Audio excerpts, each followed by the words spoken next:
see it. Hello, everyone, and welcome to the Grapplys. I am your Colonial Champion, Sean McCarty, and I've already got my co-host knocking at the door. So before we get any further, let's introduce them in. It is time for the Grapplys. I'm excited. Let's see how this is going to go. Now, I may have to join this here, so bear with me 1 second. Skylar and JoshAgeddon are coming aboard.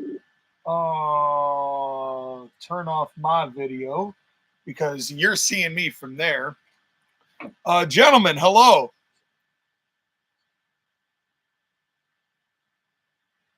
How you doing? Well, he's there, I imagine. Sky, say hello to the people. I'm here, yeah. Hello, he's here. JoshAgeddon, are you here? Can I be heard? Can I be seen? I don't know if you can be seen, but you can be heard here on the Court-Martail podcast, which is the most important. Say it ain't so, Jimmy. Say it ain't so. Well, I'm going to blame JoshAgeddon for that one. Why? Because it's fun to do. All right, you know what? But, I guess Skylar's gone. Well, ladies and gentlemen, let me break down for you while they're getting their shit together here. Let me break down what we're doing today. New Year's Eve. First of all, Happy New Year to everybody here. The end of 2022 is upon us. 2023 coming right up. I want to try something real quick. Can I be heard now? You were able to be heard before. Yes, no? Say it ain't so? Yes. Oh, can you not hear me? Is my mic on? Oh, I'm sorry, Sky. My mic wasn't on. Well, fuck your microphone. I thought my mic was on. I said hello before as well. I can't see you, but I can hear you. And that's all we need to do. And that's all that matters. And that's what I said before. And it didn't end up coming out. But welcome, Sky. It is the third ever Grapply Awards. How are you doing today? And Happy New Year, my friend. Happy New Year. Let's go to 2023 and forget all of 2022. The good, the bad, and the ugly. Well, we had a lot of, there was a little bit of all of that in the entire year. I mean, how crazy was 2022 in the calendar year of professional wrestling? I mean, it made us laugh. It made us cry. It made us angry. It made us happy. And it signaled a seismic shift in the power and what we were going to see from the big juggernaut of professional wrestling. That is now all structurally changed. The way that AEW is now structurally changed. It's fascinating. It is truly fascinating here now, coming full circle and being a part of what we are a part of here, issuing out the awards for the best of the best of the best, and of course, also the worst of the worst. Now, Sky, I don't know where JoshAgeddon is, so if you could yell at him while I explain what we're gonna do here. I don't know. I feel like he said give him 2 minutes. He's not quite ready, which is bullshit because I've been ready since the entire beginning of the day. Well, I think, hold on. Let me see if me cracking open this monster will awaken him and actually get him to answer the phone. This is a low-carb, a blue monster. We're not endorsed by them, but I decided to get one in honor of the night. Right, and I'm going to just grab my jug of milk. And whatever milk it is, well, if you want to sponsor our show, it can be your milk. It's the Wrestle News milk. Until Skylar comes up with his own brand of milk. That's going to be the partnership. We will make a brand of milk. Court-Martail Podcast milk. Milk in the titty. That's right. You want the D? We'll give it to you. Vitamin D. Anyway. So what we're going to do here today is we are going to be giving out these awards. These ones here. This one here is the Grapply for the best of the best, and we have several categories for that. And of course, the worst of the worst gets this wonderful "You Suck" Grapply with an angry face on it that I made a couple of years ago when we started. Hello, can you hear me? Wow. JoshAgeddon, welcome to the show. I was having some technical issues. Yeah, well, I cracked open this monster and I figured that would summon you. Within 30 seconds, Sky, he joined by the time I cracked open this monster. I swear, he was just lured to it. All right, now, hang on just a second. Let me mess with some settings real quick. I hate technology. Well, damn it, Jackie, I hates you can't too. control the settings. Right. There's a reference for you. That's 70s show fans. And guess what? Never watched the show. Me either. I've never watched it either. Never Bob cared. Saget is roasting in hell. Never cared enough for Ashton Kutcher to care, and yeah, probably. I watched his movie Steve Jobs, and it was okay. I've never found Ashton Kutcher to have any role of sincerity, and therefore I have a hard time relating to anything that he says. It's I don't know what it is, but in any case, I mean, we're going to talk about sincerity because we've got the categories here now. As I read these categories off to you, gentlemen, while JoshAgeddon still fiddles with technology, I am going to add a few here on the spot. As I was thinking about, so I'm going to issue them now and give you the whole show to think about them, and then finally we will have the answer to whatever these two categories are at the end. What we're going to do is this will be a wonderful sheet here that you all can see, and throughout the course of the night, I'm going to be writing in the best and the worst, and you will see that inverted for your viewing pleasure here on the Court-Martail Podcast Grapplys here on New Year's Eve. Once again, thank you for joining us for our New Year's Eve holiday special. This is, of course, I am your Colonial Champion, Sean McCarty. I'm just doing all the intros again, just in case you're joining us just now, and you want to just skip all of the "Can I be heard?" "Hello?" "Ha?" "Hello?" and all of that. You want to skip all that and jump to right here? Here's where you're going to be. In fact, I'm going to go back in and timestamp right here. Welcome to the Court-Martail Podcast, the Grapplys. I'm your Colonial Champion, Sean McCarty. Guest people, introduce yourselves at the same time. Technology. Yes. Yeah, those are my co-hosts. Yes, and technology. And they don't want to give out their real names apparently today. Well, okay. I am the man of the hours, the man with the power, too sweet to be sour, making a prime rib. Skylar Greenberg, how you doing? Making a prime rib. Skylar Greenberg, how you doing? And I'm interrupting because welcome, ladies and gentlemen, to the Totally Awesome Podcast. We're having a lot of technical issues on my end. I'm joining the Grapplys with Sean and Skylar. Hi, I'm JoshAgeddon. You sound like you were in a tremendous mood to start out this wonderful, reflective time of the year. It's because she didn't get the chance to suck Finn Balor's toes. I mean, those are some scrumptious tootsies. I would love to. Okay. Well, we got here so fast. What a mood to set things off with. Well, you know, anytime the three of us get together and do a podcast, I mean, at this point, we're not even getting on a train. We're literally just walking down the tracks and just staggering. I want to get on Braun Strowman. Don't start. No.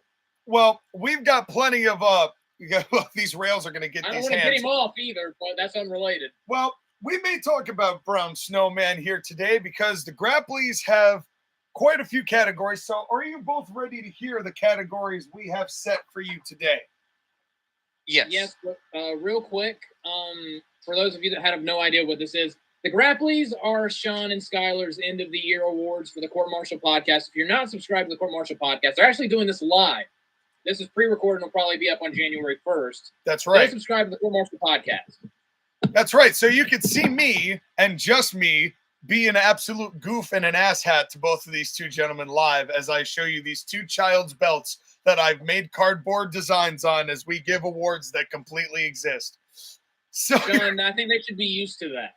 But you know what? But I also want to say this too. 2022, the Court-Martail Podcast gained 159 subscribers. And I want to say thank you to each and every one of you who came out this year and supported us and really grew this channel exponentially from where it was before. You know, we couldn't have done this without you. And you've really made this, you know, a monumental year for CMP. And I'm really looking forward to keeping that momentum going in the months ahead.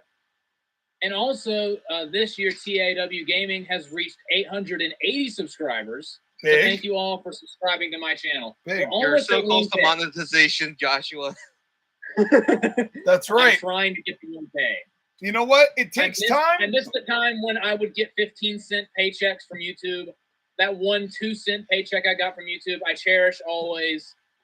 Hey, listen, every bit counts. Yes. Every bit counts. That's how it goes. But category-wise, this is what we got. It is the best and worst male wrestler, female wrestler, match, promo/talker, so who's the best with the gift of gab, tag team, premium live event, Pay-per-view, stable, botch, which can be either a kayfabe botch or a in-ring botch or just a whiff of some sort of business decision. And botch really isn't really best or worst. It's just what was the botch. Yeah, I mean, we have best and worst because, like, I'm still going to keep best and worst just in case, because, like, best can sometimes be like, it was such a fail, it was funny. And then worst can be like, that nearly killed somebody, like bad botch. Like, there's bad publicity botch. There is a difference there. There's a ton of contenders. There are. This year we had a lot. And then the new categories are the biggest, kind of a category that JoshAgeddon, you were alluding to in the chat leading up to this, which is, I'm just calling it like the biggest WTF moment, or like the big, the biggest shock of the year. Because you mean the biggest TAWTF moment of the year? No, I don't mean that at all. No, we're not sponsoring. No. Vanilla Boy. Don't mean that at all. Anyway, Court-Martail. Get your Neapolitan ass back over there. But in any case, then done is the highlight. Yes, well, yeah. There's plenty of stuff over there in the nether regions of TAW Gaming. But we have two more, and then the last two categories are. It's not necessarily a best and worst, but it's almost like a most promising, least promising of rising star. And then also most promising or least promising wrestler comeback, whether that's somebody who's been wrestling consistently and has gotten a fresh invigoration on themselves, or somebody who made a big return in this year. Either way, just somebody who is kind of getting themselves back going. So those are two categories. We'll talk about those at the end. So I guess we'll start with, you know what, JoshAgeddon? I'm going to let you choose which category we start with. Now, before we begin, we should explain how we pick the winners and the losers. Yes. Well, we all nominate. We all nominate one person or one tag team or one idea or whatever. We can do more than that if we feel like it's a crowded category. Right. But we all have to come to a majority decision of who deserves the good award or the bad award. Right. We pick one, but we all nominate at least one. That's the rules. So, JoshAgeddon, the floor is yours. Have we done our remembering the people we've lost? Or would you like to do that first? Do that? I'm actually okay doing that first. That's a good idea. But last year we did an in memoriam, and there were a lot of people in that in memoriam. Yeah. And this year, I am thankful to say that we did not lose as many names this year as we did last year. But the names we lost this year were big names. Oh, yeah. So I'm going to read to you the names. And now, I left out a lot of omissions from people in Japan and like CMLL. There were quite a few deaths of like older wrestlers in that pantheon. I didn't necessarily traverse that because I don't know a lot of the names. I don't mean for that to be in a disrespectful way, but America, I don't know their records. It's like there's a lot of, there were quite a few, none that were like major names that everybody would know like instantly though. And they weren't America.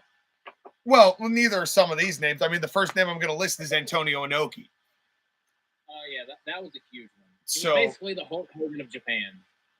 Potentially the largest loss of the year was Antonio Inoki. Gene LaBelle. Gene LaBelle was a big one too, but he was more of a bygone era as well.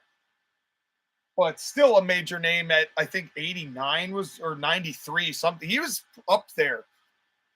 89. 89. Okay, yes, I was right when I saw that. Scott Hall. Tough That one hurt. That one hurt. That was at the beginning of the year. And I feel like of all of them, Scott Hall was the one that hurt the most because he was the one that was a very tragic story of he could have lived so much longer if it wasn't for the drugs. Yeah. Well, and the alcohol, which is really, and I heard something kind of sad on Kevin Nash's podcast that kind of at the end of, during the pandemic hit Scott hard enough to where he had gone back to the bottle a little bit. And also Kevin Nash's son, that was a bad one. Yeah, that was wrestling related, but yeah, that's another big one. Yeah, Kevin Nash had a rough year. Yeah. He really did. And then the rest of these names, Candy Divine is a name that I've wanted to bring up because she was a fixture of the AWA's women's scene of workers, and she was, she was over for AWA and for Vern, and she passed away this year. And then Sarah Lee. Mm-hmm. Do you remember what happened with Sarah Lee? I can't remember. It was several months ago. Yeah. Like wasn't it near the beginning of the year? It was in October.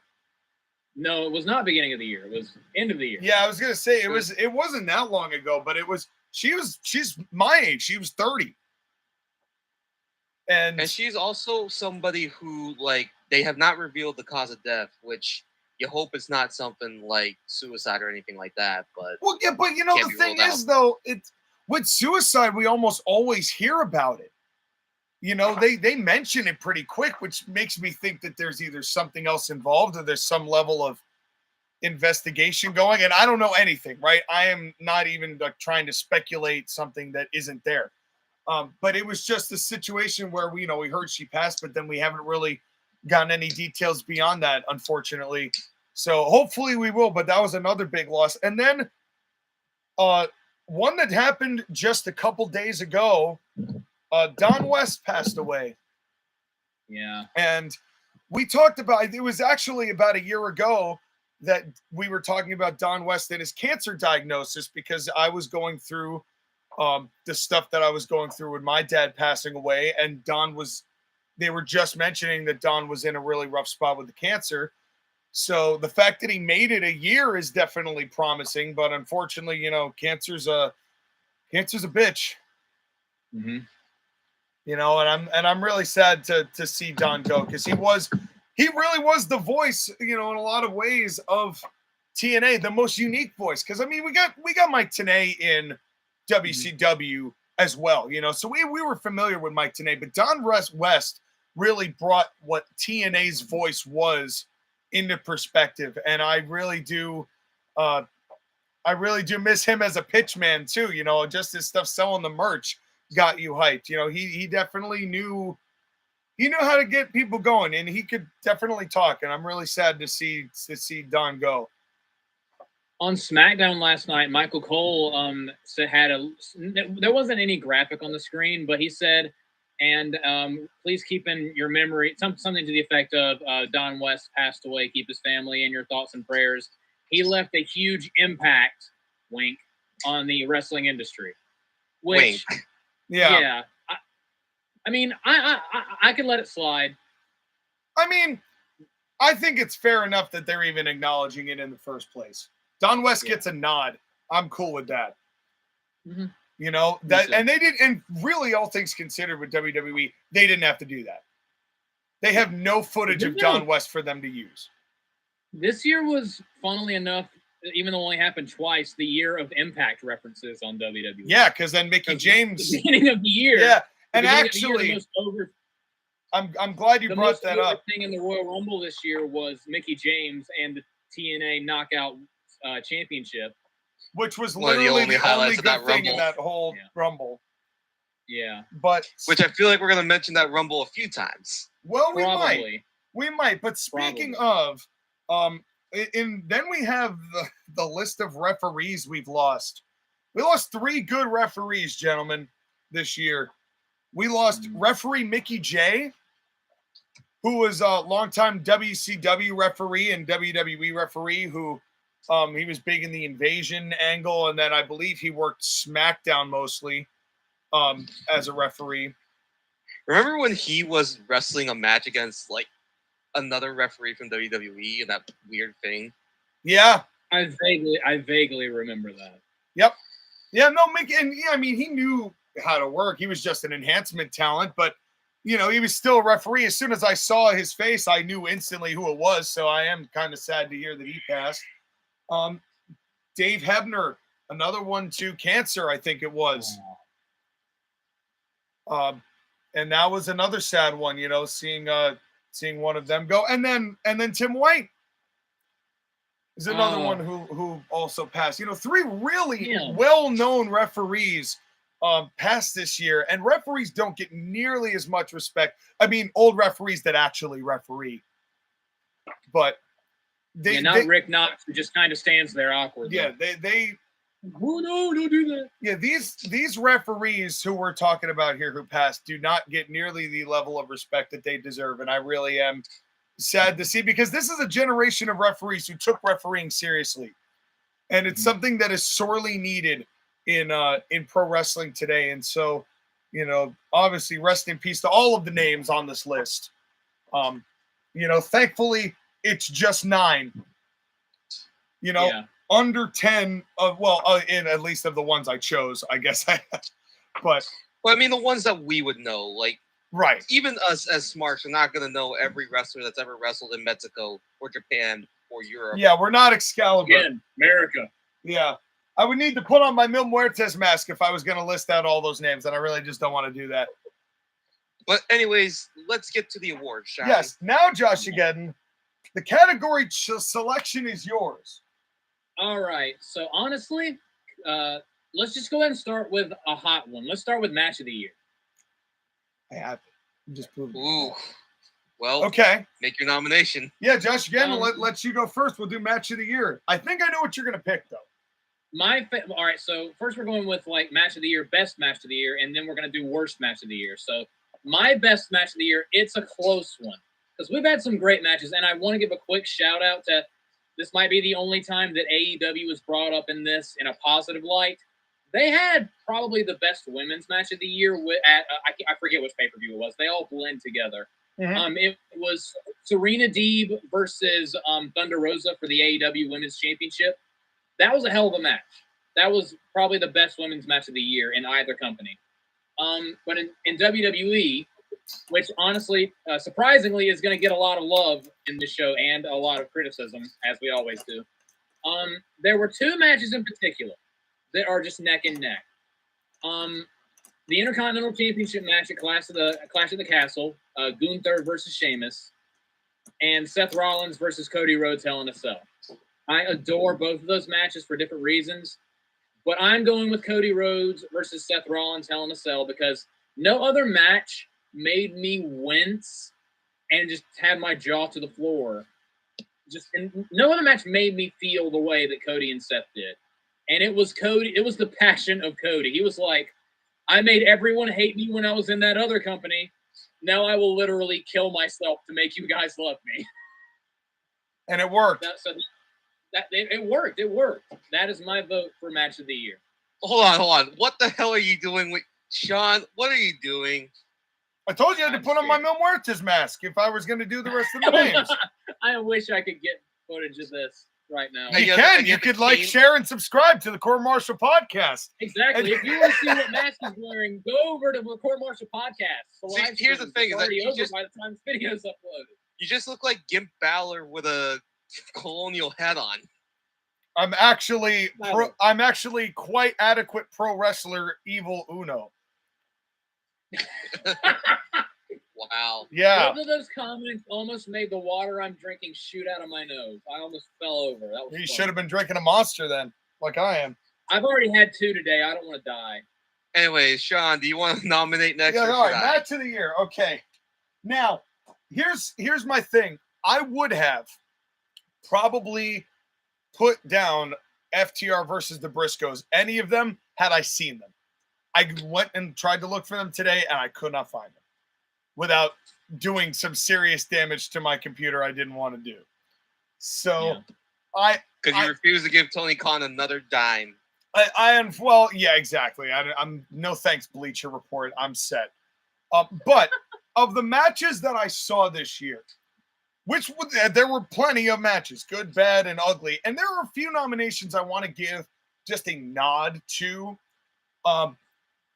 Becky Lynch and Bianca Belair at WrestleMania Night 1. I didn't like it first, but on the second view, really enjoyed. That you deserves buried the shit out of it on night 1. It was hilarious. I did, but then I saw it again, and Skylar, I got to give it to you because you're like, dude, watch that match again and tell me that you have the same opinion. And I did, and I couldn't because it was really good. It was airtight.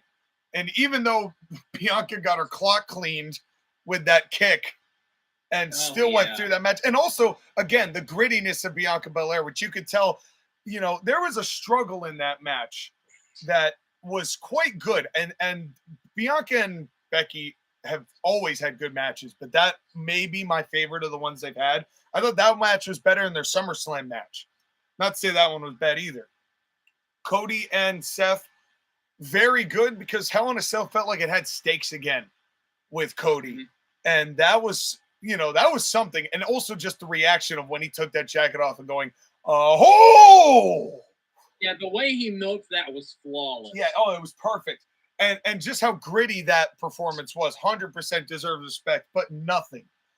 And this is going to be obvious for the two of you. Obviously, I was going to make this my nomination. Yeah. But nothing beats two big men slapping meat. And and the thing about it, though, is that there was quality, old school. Like, it almost reminded me of a Memphis match as far as but with a lot of more intense, not shoot, but snug, stiff chops. And just the way Sheamus's, chest look afterwards. And then, of course, my favorite moment, which is when Sheamus is just getting beaten down and does that Jerry Lawler snap, like, oh, you done fucked up, and then starts, building back up the momentum. It was perfect. None of the other matches they had matched it as far as what they did. Even the beginning, as ridiculous and silly as it is, of Sheamus and Gunther just staring down while the cronies fight off in the ring with each other. Like I said that night, badass silly is acceptable. Stupid silly is not acceptable, but badass silly is acceptable. That was badass silly, and then they delivered a performance that nothing came close to that night. Even though the rest of the show, by and large, was quite good. I thought, and maybe was, we'll get to the premium live event of the year a little bit later. But no, Gunther and Sheamus class at the castle, hands down.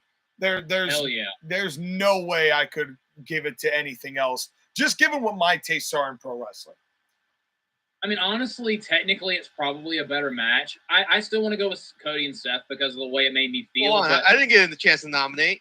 That's right. I was just adding. All right, Sapine, Skylar, God, just knocked me out. Like, who? Anyway, you just got bro kicked out of the ring by Skylar. Ow! Go sell for a bit. Go continue. But no, finish your thought, Joshua. No, I got kicked in the face. I have a broken. No, he's got to sell. If he gets right back up, we're just AEW. Okay, fair enough. I think for a long time, all of us kind of were down on WWE, and let's just be honest, it's because Vince McMahon had run us off. True. So when SummerSlam came around, we're like, okay, what's Triple H gonna do? And the main event of SummerSlam pulled out a dog that has not been seen in WWE for quite some time. On the basis of a match, it's not very good. But on the basis of a fight and a spectacle, is one of the best things I've ever seen. And we haven't quite seen since. I had to go with the Roman Reigns and Brock Lesnar match. That's a solid pick. That was a solid pick. I mean, definitely for spectacle alone. I mean, it was ridiculous. It was 100% ridiculous. There's no way. And the good kind of ridiculous. Yes. And in many ways, it's the match that made us want to watch WWE again. And that's kind of the big overlying argument, is that we were down on WWE. Sure, SummerSlam was a good show, but that was the show to like, okay, I'm willing to sit back down and watch and see what they're going to do next. However, as much as I like it, I still think Sheamus and Gunther was the better match. Yeah. I mean, I think your argument is solid, though, Sky. I mean, I will say, like, the argument itself is quite good as far as, like, the influence of the match and, like, what it caused for all of us. And it's a tough choice. I think all three of those are very good choices. But it's kind of sounding like Gunther and Sheamus is getting the nod here. Oh, absolutely. I think they run away with it just by the skin of their teeth, because what wins it for me is Cody and Seth, they had the gimmick of Hell in a Cell. Rock and Roman, they had the gimmick of Last Man Standing. Gunther and Sheamus, it was just a regular one-on-one match, and it was just as compelling. And I cannot disagree. And it elevated the shit out of a belt that desperately needed it in the Intercontinental Championship. And it was won with a clothesline. Yeah. But what a clothesline. JBL wishes he had a clothesline that good. All right, so an Gunther and Sheamus Clash to the clothesline. Castle wins the match of the year. So here's got to give them the good Grapply. Congrats to them. Congrats to them. Congrats to Grapply. Gunther Good and job. Sheamus.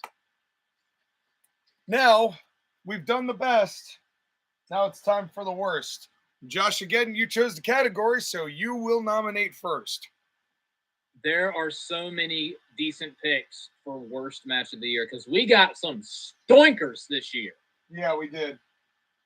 And just about 75% of them had Liv Morgan in it. Take for that what you will. I have a feeling Liv Morgan might be a theme tonight. Oh, absolutely. Just not as much as you think she especially is. from the TAP camp here. But my worst match of the year doesn't involve any of the women's wrestlers. It doesn't even involve the male wrestlers. It is Pat McAfee versus Vince McMahon at WrestleMania 38 Night 2. Yeah. God Almighty Christ. That was insulting to watch. It was literally Vince just masturbating in the middle of the ring. Funnily enough, right before he got in a lot of hot water for fondling himself in other situations, Which is why I think that happened, by the way. I think he knew that was coming. So he wanted to get his last Mania moment in. It was so bad. It was depressing. And of course, what really just made it that much worse is when Stone Cold came in to make the save to make the people pop again because they have no stars, to bail out WrestleMania 2 nights in a row. And I know that you guys liked, and a lot of people actually liked Night 1. I hated Night 1, but good God. And I'm sure WrestleMania 38 Night 2 will be mentioned a lot as well, but that match was horrendous. And the worst stunner of all time. Ever. It was so bad. It was literally WWE taking a massive shit in the middle of the ring, and I hated it. Yeah, that's not incorrect. And, I actually heavily considered putting that match in for my worst, and I didn't for one reason. That whole thing was a kind of more of an angle than it was like an actual match. Like, no one was really going to take that proper seriously. Like, yeah, you got flabby grandpa arms clotheslining Pat fucking McAfee. Like, no one's taking that seriously. Like, yeah. And he looked like saggy skin and bones. Yeah, which is what he is. And look, normally that would be the one for me. But there is one other matchup on that card that I have a bigger problem with. Mm-hmm. And and I'm going to say it again. You both know which one I'm going to choose. Exactly. You know which one I'm going to choose because it's something that has really hampered me liking and actually disqualified him from being nominated for Wrestler of the Year because he deserved it if he hadn't done this match. Mm-hmm. Sami Zayn versus Johnny Knoxville in the Mousetrap from Hell match. or the Sean's worst nightmare of things you can do at WrestleMania match. I like Jackass and I like Sami Zayn, but in no way did I want any of those things colliding with each other, or a giant hand, or all the stupid stuff. Pawnee dancing around with a Speedo. The only redeeming quality of that was Wee Man doing a slam on Sami Zayn. And even that, if you go from the old school perspective that I have most of the time, even that is about as insulting as it gets to pro wrestling. It's everything wrong with what WWE's format was about, what WWE's presentation was about, and it's a perfect example of what damage sports entertainment has done to what the original concept that actually drew money was, prior to the networks just feeding WWE because it's a good stock. And so for everything that match represented, the fact that I still can't really watch Sami, I'm still not over it, really. Like, I'm still sore about it, to the point where, like, I like what Sami's been doing, but I can't watch it knowing that I know it's WrestleMania, and I know, yes, I have my paycheck, but there are certain things, and I know I've never been in that position. I've never had that much money stare me in the face, and I know that influences decisions when you're working with celebrities. However, integrity matters, and I feel like I lost a lot of respect for Sami because of the integrity he didn't have by going through with all that horse shit. It's like imagine you had a beautiful girlfriend who just randomly murdered your dog and then started treating you really right. Yeah, she's good to me now, but she killed my fucking dog. And the hardest part is, like, how can you take this same motherfucker seriously now that he's doing some of his best work being serious with the bloodline, when he was caught by a giant gimmicked mousetrap that failed at WrestleMania? To a 57-year-old Johnny Knoxville. That mousetrap did more damage to Johnny Knoxville because it smacked him in the back of the head than it did to Sami Zayn. It's that. I don't mind celebrities in wrestling because with certain people it works, like Logan Paul. But for every Logan Paul, there's a Kevin Federline. And this was maybe the worst of the worst. For a movie that most people didn't even want to see because of Ryan Dunn being dead and Bam being just fucked up anyway and not being able to be a part of it because he's got too many fucked up issues like Jeff Hardy does. And so it was nothing about that match was good. And the only people who like it are the people who are so, like, deluded into thinking that sports entertainment is valuable and that wrestling has evolved positively into it. Fuck those people. Fuck Adam Blompe. Fuck Cultaholic. Fuck all those people who think that that's positive for the wrestling industry, because it's not. It's only making it look more like a joke than it already does on a weekly basis. Well, Sean, wrestling's a bunch of bullshit as long as we're having fun. Derp, derp, derp. Sky, what is your nomination? I just let you guys talk for 10 minutes and get your anger and frustration out, because that's we have more. Trust me. Yeah, I'm putting the genie back in the bottle right now. Go ahead. But anyways, there are several contenders that won't get nominated, but there is a sheer number of them. The Crown of Thorns incident, Adam Cole, Hangman Page. Fuck both of you. Yeah. That's coming up later. Really, any elite match this year. Almost any elite match this year.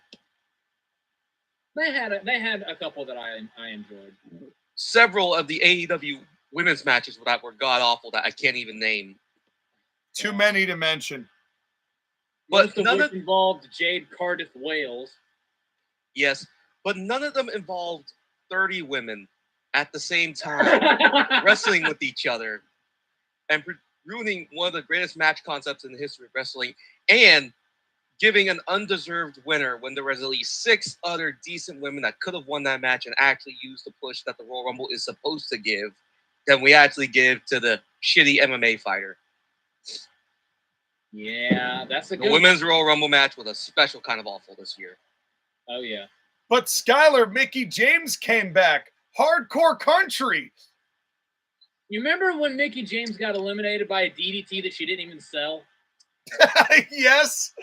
Yes, I do. Oh. Even instead of finding the silver lining in every situation, this is finding the negative in every positive. Yeah. Well, and that's the thing. They had the opportunity to push Bianca Belair and give her another Royal Rumble win on the way to fighting Becky Lynch. You could have had Ronda Rousey facing against Charlotte in some contrived bullshit way anyways. Whatever. Well, last night on SmackDown, we did have Charlotte facing Ronda Rousey in a contrived bullshit way. Yeah. Again. The only way we're going to root for a Charlotte world title reign is because Ronda Rousey is no longer champion. Sure, but guys, damn it, Charlotte Flair WWE, is a you played the 14-time champion. Aren't you excited? 14 times. WWE play, 14 WWE times, played the 14 long different game. faces when she's won the belt. 14 different. That's right. Boob sides. That's right. Something on her face has moved to a different side of her face with every title win. And I don't know who her plastic surgeon is, but has he looked at Rick? Can there be something done about that? If he's gonna keep wrestling, he at least better look like he's not just an unearthed turtle.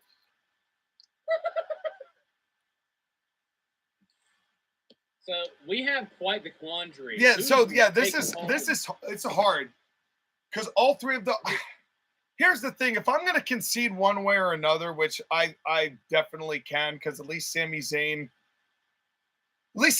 kind of made up for with his later work. Mm-hmm. The hard part is that the Royal Rumble set up the year of Ronda Rousey. Yeah, but the difference is though, like the Royal Rumble can have a bounce back.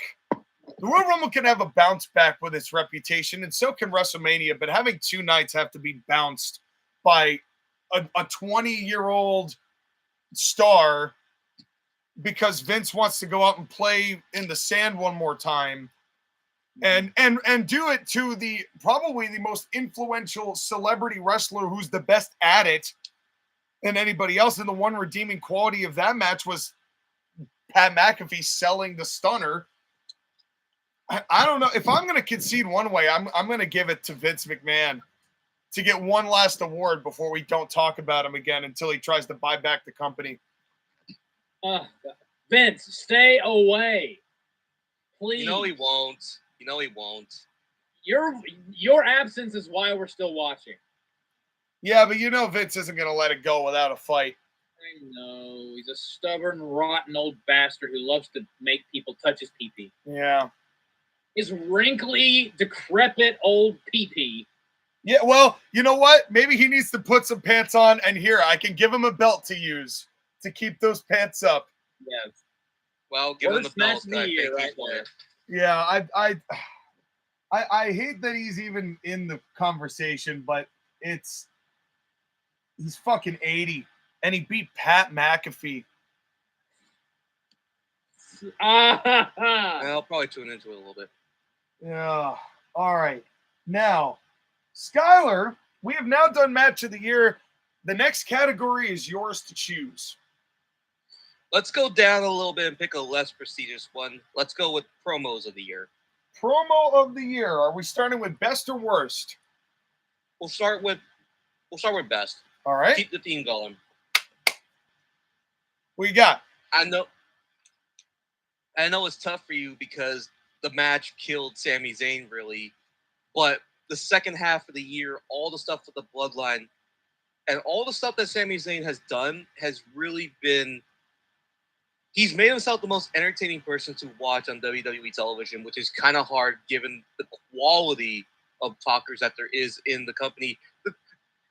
The number of quality talkers that are in that stable. Sami Zayn could have had his career die because of Johnny in Knoxville, but has somehow resurrected it thanks to his abilities as an actor, as a promo talker. His facials, everything's just been perfect. So Sami Zayn is getting your promo/talker of the year. Okay? Yes. JoshAgeddon? I'm probably going to concede to that as well because everything the Bloodline has been doing. My favorite promo moment of the year involves Sami Zayn, Jey Uso, and Roman Reigns when back before Survivor Series War Games when Sami Zayn was like, "But the Tribal Chief said," and Jey Uso said, "I don't give a damn about what the Tribal Chief says," and the camera just zooms in on Roman Reigns' face, and everyone's like, "Oh God!" That was the promo That was good. moment of the year. That was good. That was hysterical. So I'm going to concede to that, but I also want to, even though he had a moment this year that made Sean literally put a promo in a garage, I'm going to give it to MJF because he's so captivating. Like, was him and CM Punk's promo this year or last year? There was still a good amount of them this year. Like, there were MJF is my vote for promo of the year, but I will concede to Sami Zayn. Yeah, I'm glad MJF got a nomination. I am probably also going to concede to Sami Zayn. But the person I'm going to nominate, I have to nominate because the promos he cut are so goddamn legendary. Like usual, they've made waves so much so that once again it has forced him out of a company. But you got to admit, nobody has made eating a pile of desserts that goddamn entertaining before. So much so that the immature children who won the fight because their daddy owns the $1 million company and paying, signing their paychecks, they ended up having to mock it constantly because they wish they could be them. Because the imitation wrestlers want to be the actual wrestler, which is my nomination, because whether it's a promo in the ring or outside of the ring, the guy draws attention anywhere he goes, anytime he goes, because nobody talks the way this guy does. And yeah, it was only 9 months of the year, but we're still talking about the guy and what he's doing since then. I'm voting for CM Punk, but I will also concede to Sami Zayn. The fact that they were so petty about that they had Colt Cabana come out to wrestle Chris Jericho. Yeah, if we were doing a cringe moment of the year, that would probably win it for me. Oh, God. Now, here's the thing, is that cringe moment of the year would have a lot of debate. We don't have the time. we will be here for Grapplys 4 by the time that we go through all of the cringe moments of the year. Yeah. We would be well into 2024 if we decided to run through all that. Yeah. But props, big old applause, though, to the winner of the Grapply for the best promo of the year. Even though we've got 3 good nominees, I think JoshAgeddon and I have both conceded. Congratulations to Sami Zayn. Stop wrestling Johnny Knoxville. That's it. Yeah, no more of that. Stop that young man. No more of that. Put that Johnny Knoxville down right now. But now that we've given out the goodie, now we got to give out the baddie, not Jane Cargill. Sky, maybe Jay Cargill. Maybe Jay Cargill. Your choice of worst promo of the year, Skylar. I mean, there are, again, several nominations that you can make, but this man has been on TV the entire year and has said the same thing over and over and over again. It's been 3 years, Chris Jericho. Will you please shut up? I don't want to listen to you anymore. And yet you keep getting more TV time. Please, for the love of God, shut up. Well, that would imply that he's going to come back to Earth, but he's still currently abducted by aliens, so the jury's still out on that. JoshAgeddon. I feel like every time we're like, all right, the worst of whatever category, there's so many fucking options. Like, and that's why I'm like, we have to like do more than one nomination. Well, practically just pick someone in the WWE women's division and it would be a good nomination. Liv Morgan, she's terrible. Ronda Rousey, she's the worst. Shotzi, shit Stainsy, she's the worst.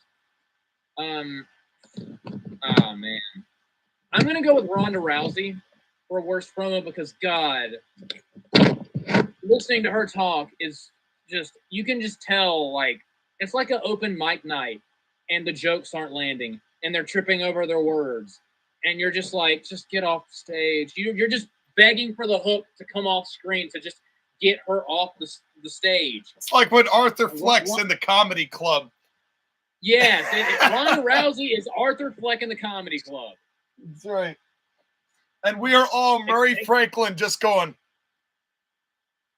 We're begging for Ronda Rousey to put us out of her misery. And we're actually bashing her on a program, so yeah, it works. You know, so I'm going with Ronda Rousey. As the de facto hater of Ronda Rousey, I was actually quite lenient on her in my nominations this year, because it's only partially Ronda's fault that everything involving her sucks when it comes to the angles and who she's worked with. She has not worked with anyone that has actually been able to capitalize on the strengths that she does have, which are few, but you wouldn't be able to tell because nobody's able to make them look any good. So it's not all her fault this year. Years previous, maybe. The person I'm giving the worst promo of the year to is, and I quote, "Ever since I was a little girl, I wanted to be champion." Well, here you go. Here you fucking go. Here's your championship. It is You Suck. You are the worst promo. You are disingenuous, and your wrestling's bad to boot. But your promos are stale, and it's written material. And how people enjoy your promos, I don't get it. Take that choker off and learn some English diction, you sleepy fuck. My nomination is Liv Morgan. Wow.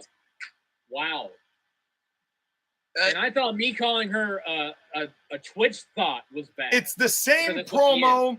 It's the same copy and paste horse shit. And I don't believe it out of her. She's the least genuine sounding of all the garbage written material that there have. She is the worst. And she's been rewarded for it the most because she came when Ronda Rousey choked her out. That's one of the cringe moments of the year. Yeah. So, no, my nomination is Liv Morgan. All three of those very good choices. God, there's so many good choices. But who do you pick? I know.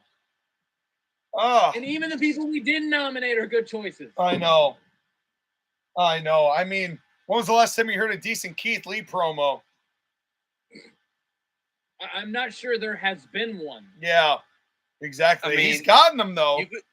You could nominate John Moxley, too, because it's the same exact shit. Moxley is another good one. I'm a meth head who likes to fight. I will drink blood and eat bones and I don't know what I'm going to do with all this meat. Probably sell it to a butcher or something. But, yeah, I don't know. I don't know. Modern day A.W. Sweeney Todd is not impressing me. Wow, what a deep cut. Do we just, six-way tie this with, everybody step up. Everybody do better. Yeah. Well, yes, but our nominees are what? Chris Jericho, Liv Morgan, and Ronda Rousey. Jericho, right? Morgan, and Ronda Rousey. It's tough because, Chris Jericho, we should expect to be better, but there have been moments in Chris Jericho's time in AEW where he has genuinely provided good moments. It's very few and far in between. Liv Morgan has not been highlighted for the entire year. Really, she's only been highlighted for 3 or 4 months. Ronda Rousey's been pretty constant the entire fucking year. Yeah. From the Rumble and it's to Mania. And to your point, Sky, it's gotten more and more lifeless with each promo she's cut. Her interest has gotten worse and worse with each promo she's cut. She has no passion in her voice. She sounds lifeless and bored. The only reason why she's doing this is to make money. And the only reason why she's at the level she is because she was good at MMA one time ago. She was good at MMA one time ago. Yeah. One time. She had she's been milking the same 15 goddamn minutes for 8 or 9 years now. Exactly. She is such a coaster. And yet I was going easy on you tonight, Rousey, but I was not the one who made this choice. But here you go. Here's your belt. You fucking deserve the winner of the worst promo of the year. Ronda Rousey. And now, Ronda, please retire. Get the fuck off my TV. Yeah, I wish she would. If only Shayna Baszler were the actual head of that deal, but let's not get into that. She looks, her being Ronda's lackey is such bad optics. She looks like a complete and total dork. I don't know why. That's because she is. That's because she is. Wasn't always like this. I miss the Queen of Spades. But let's go. I missed it when she was a vampire. Yeah, well, no. No, we don't. We don't need the blood. We don't need the fake blood. But where's John Moxley gonna drink his blood? It's from his own goddamn head because he keeps blading himself. They can give each other blood transfusion. John Moxley and Shayna Baszler in the new Twilight reboot. You know, I'm starting to realize that we never got the dream match of Tommy Dreamer versus John Moxley in a I'm going to do stupid stuff to my body and people will weirdly like me for it match. You know, Tommy Dreamer still wrestles. I know. So you don't say it, Sean. That could actually happen. I know. We'll will it into existence. Because that'll be our worst match of the year for 2023. Yeah, well, it can make the now. Come on, we're not going to watch that. That's going to be on Impact. We're not going to watch that. Unless John Moxley does a challenge, like I'm going to find the toughest SOB in wrestling I can. I don't care who it is, and Tommy Dreamer comes out. I get the feeling that we would see a new. We get more of Nick Gage first. I think that's how that would go. But let's move on to I think it's a relatively easy category because this one I think is going to be pretty open and shut. At least the second one is. I don't know about the first one, but let's do premium live event / pay-per-view of the year. All right. Good or bad one? I'm going to say let's start with the worst because I think that one is probably going to be unanimous. Yeah. It's WrestleMania 38 Night 2, non-discussion. Second it. Nothing was as much of a gigantic goose egg as that show. Okay. Which AEW show are you nominating, Sky? All of them.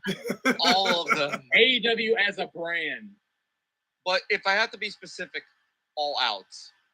Just because it was the show that was too long and immediately became second fiddle to what happened afterwards. But All Out as a show, which is bad. Just all bad. But I still want to nominate the Royal Rumble because the Royal Rumble also was bad. Yeah, and if we're gonna we had some spoinkers this year. And while we're doing AEW shows, I might as well throw Forbidden Door's name into the hat. Just for how like off the mark that whole event went. Yeah. And like how it completely missed the point. But real quick, I just want to give one of the reasons why I'm personally picking WrestleMania 38 Night 2. That show broke Sean's soul. It did. Like it hurt my friend to the point where it just felt like his life. That took years off your life. It took years off mine. I didn't think I was gonna ever be at a point where I was gonna want to walk away from wrestling. That's what that night made me do. You almost canceled your podcast. I thought, well, no, I wouldn't do that. I wouldn't do that to all of you. But you considered it. You considered it. I considered it, but we had to like transition to what we do now, which was a modified version. Which I also like. You know, I liked our little dive into older pay-per-views to see, you know, good, bad. You know, being shocked that the original Clash was actually kind of crap. What was like, you know, it was. I think it was seeing Unforgiven 2002 and HLA and how evolved. And, you know, that was a really fun time that we took, you know, just to kind of dial the clock back a little bit while we were waiting for a miracle to happen, which it did in Vince leaving and Triple H showing up. And that miracle was Vince's dick. But that's also not to say that All Out isn't a good nomination or Forbidden Door isn't a good nomination. I'm sticking with Night 2. Yeah, I thought Night 1 was bad. Night 2 was next level dog shit. Well, congrats WWE, you win Night 2. Yeah, and this is the second WrestleMania 38 Night 2 award that they've won for worst, because they also won worst match of the year. Mm-hmm. So that leads us to the best of the year. And this one I thought about. There weren't really many. It was really kind of just a handful of what there were. And as far as overall shows, no show is perfect anymore. That's not going to happen. I mean, you're never going to get a 10. But I would say the closest as far as the energy of the crowd is concerned, as far as what that was and what it, brought to the table, the matches involved.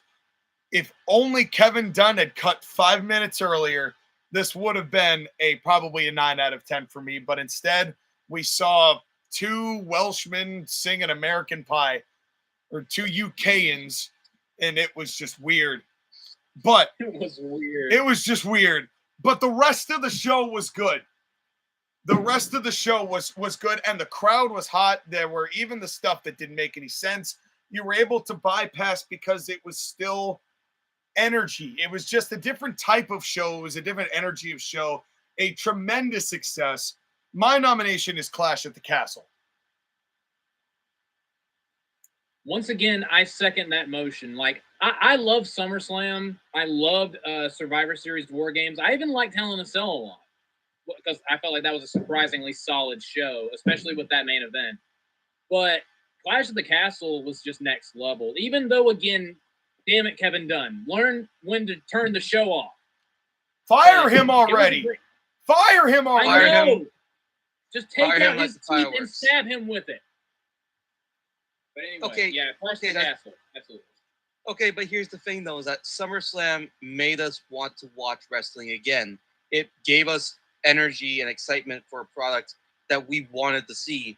And honestly, again, no singular match other than the main event made me feel all the feels of old WWE. It's another, I mean, again, is there really even a third option here for another show that we could even nominate?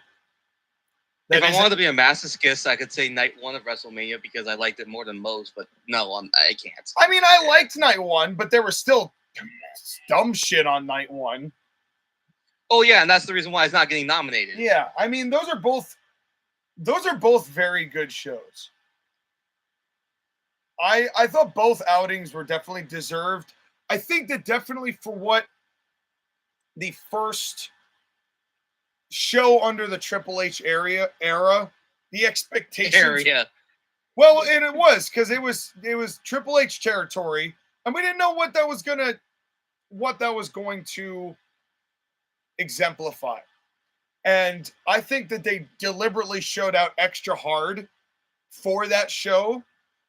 But it's always, it's kind of like judge me not on the first time I fuck you, but on the second time, once I know where all the buttons and levers are and how to please you. There was a lot more on the shoulders of Clash at the Castle to live up to the same expectations, if not more so, than Triple H's first show. And I think that they really knocked it out of the park in that respect, where, okay, you lured some people back, but can you keep them? Because if, realistically speaking, if Clash at the Castle stunk, we may not have stuck around to see the rest of the year with Extreme Rules and Survivor Series. Realistically, I probably wouldn't have. So there was a lot of pressure for Clash at the Castle to be good, if not better, than SummerSlam. Yes, SummerSlam got us back into it, but Clash at the Castle kept us in it. Yeah, I agree. It was great follow-up. I don't know. It's a tough. I almost want to give this a tie for both of them because they were both good shows. Yeah, but I think the tiebreaker has to be the match of the year because, again, while I love the main event of SummerSlam, no other wrestling match felt like the personification of violence that is Sheamus versus Gunther. And that was so early on the show too. Yeah. That's the wildest thing. But I think it's a very close race between Clash at the Castle and SummerSlam because there were a lot of very good matches on SummerSlam as well that deserve recognition. Like, nobody expected Miz and Logan Paul to be as good as it was. but it was. Liv and Ronda shockingly was not awful. Yeah, that was probably that was one of my favorite. You know, that shocked me. It's probably my favorite Ronda Rousey match I've seen. It's because of like what they were at least trying to do with it, and then they kept it going. And well, we'll talk about that later. But yeah, the Clash at the Castle, and I completely botched spelling all of that. But still, congratulations winning the event of the year. Big event of the year. Good job for hurrah, hurrah. That's right. JoshAgeddon, it is now your pick for your category. Okay, I'm going to go to another. I don't know if this will be as open and shut, but this one's kind of prestigious. I want to go to Women's Wrestler of the Year. Okay. So, best or worst? Easy. This one for me at least is easy, open and shut. Bianca Belair. Bianca Belair has had a great year. She's had a great 2 years. She is one of the biggest babyface stars that WWE has actually had sustained in a long time. She has constantly good matches. She's tough as hell, like with that botched kick to her face that like busted her eye up at WrestleMania that she finished the match with. Like, I mean, I don't want them to take the belt off of her almost because she's so good. She's a rare babyface star that's really good. And there are some people that are kind of sick of her, but those people can go fuck themselves. So I'm going with Bianca Belair. And honestly, if I'm going to be honest, she got robbed last year because she should have won because Dr. Britt Baker has not done enough to keep that award, honestly. Oh, no. Dr. Britt Baker has not done anything this year. No, we're at the end of this. I'm going to read to you last year's nominations and winners, and we're going to laugh at who earned what. But yeah. But Skylar, your choice. I mean, you're the biggest Bianca mark on the planet, so I can't see how you wouldn't choose Bianca Belair for this award. Right, and that's the thing is that, like, I agree wholeheartedly. But if we're going to go with another woman who has truly shines, and this is going to be really interesting with WWE and how much they choose to push this woman or not, because she's only 21. She has so much potential to fill out, but she's the woman that took down Mandy Rose from NXT before Mandy Rose took herself out, really, for being honest. Yeah. Vince got in trouble because of his penis. Mandy got in trouble because of her titties. Yeah, but I have to go with the prodigy, Roxanne Perez. She's a good pick, too. She has a lot of potential. I don't know enough of her work to be able to say one way or another. Sadly, I have not seen it. All I've seen is Mandy Rose's pool titties. Yeah. So I didn't see the Sean, match. we're doing the draft, and I believe I have the first pick this year, right? Yes. I think you can kind of guess who's going to be the first pick. Her? Yeah, Mandy Rose. No, not Mandy. Oh, God. That would be amazing if I were to pull that type of shit. That's funny. Anyway, Sean, do you have a woman you want to nominate? I am also going to choose Bianca Belair. I don't really have any. I mean, I like the fact that Rhea Ripley is now a lot more valued in WWE as far as even when she wasn't wrestling, they made her promo and her presence valuable. That's big. And I'm appreciative of that. But is it enough to earn consistency points? No. Consistency points go to Bianca because there is something about her that people really gravitate towards. And unlike Liv Morgan, where it isn't founded at all and makes no sense, Bianca Belair, there's a lot of reasons to like Bianca Belair. And it's beyond just what she's capable of in the ring. I think it's the way that she connects with fans. And also, she has carried this women's division through a very difficult transition from Vince to Hunter and has done it incredibly gracefully and has really been a women's wrestler that both of them have used in high regard, appropriately so. So my pick is also Bianca Belair. I think that she's done an incredible job all year of making herself the most valuable woman in wrestling. a lot more so than Sasha Banks. And so my pick is Bianca Belair. Here to Bianca. Yes, and this is the definitely well-earned Bianca Belair for a tremendous 2022. You know, pat yourself on the back. But now, for all the good that we've got, it's time for the baddies. No, actually, you can nominate Jane Cargo if you want. JoshAgeddon, your choice. Good fucking God, where do I even start? Can I just pick the entire SmackDown women's roster? No, Holy shit. You have to pick one person. There's so many good choices. Like, I could pick Ronda Rousey. Obviously, she sucks. She's awful. But, I mean, she's had some, like, on SmackDown this past Friday, she had a really good match with Raquel Rodriguez. So, that's something. You could pick Shotzi. But Shotzi has only been around for a month, and this is a of the year category. That's also kind of why, like, Liv Morgan's gonna have a better chance because she's been around for longer. Well, you interrupt. Well, now it's my turn to bro kick you. Get off the stage. Get out of the cell. Go get out and sell. Yeah, Shotzi bad part. She almost killed herself during the Money in the Bank ladder match multiple times. So, but my pick. Ever since I was a little girl.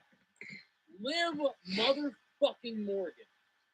I passionately despise this fucking pile of garbage and glitter and stupid looking eye drop makeup.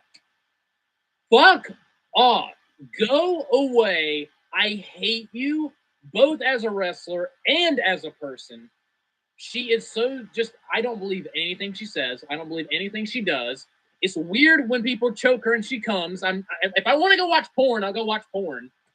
She is everything that is wrong with women's wrestling, just condensed into one person. She's everything that's wrong with women. She can't wrestle. She can't do promos. Everything she does is garbage.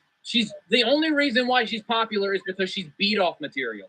And there are so many women on the roster that deserve the spot that she got earlier this year for no reason. There is no good reason other than the few little girls that watch wrestling for some reason are like, oh, I could be like her. And the guys that do nothing but jerk off to her. Who sound the exact same, actually. She is the Twitch thought that for some reason thought wrestling would be a good career choice.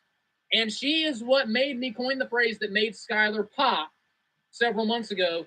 Some dreams should not come true. That is Liv Morgan to a T. I hate her.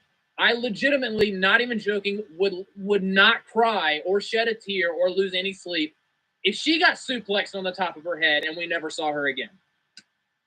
Can we go back in time and have her get injured instead of Big E? Can we have Big E back and lose Liv, please? Let me ask you this, Josh, again. Would you shed a little crystal eyelash attachment tear?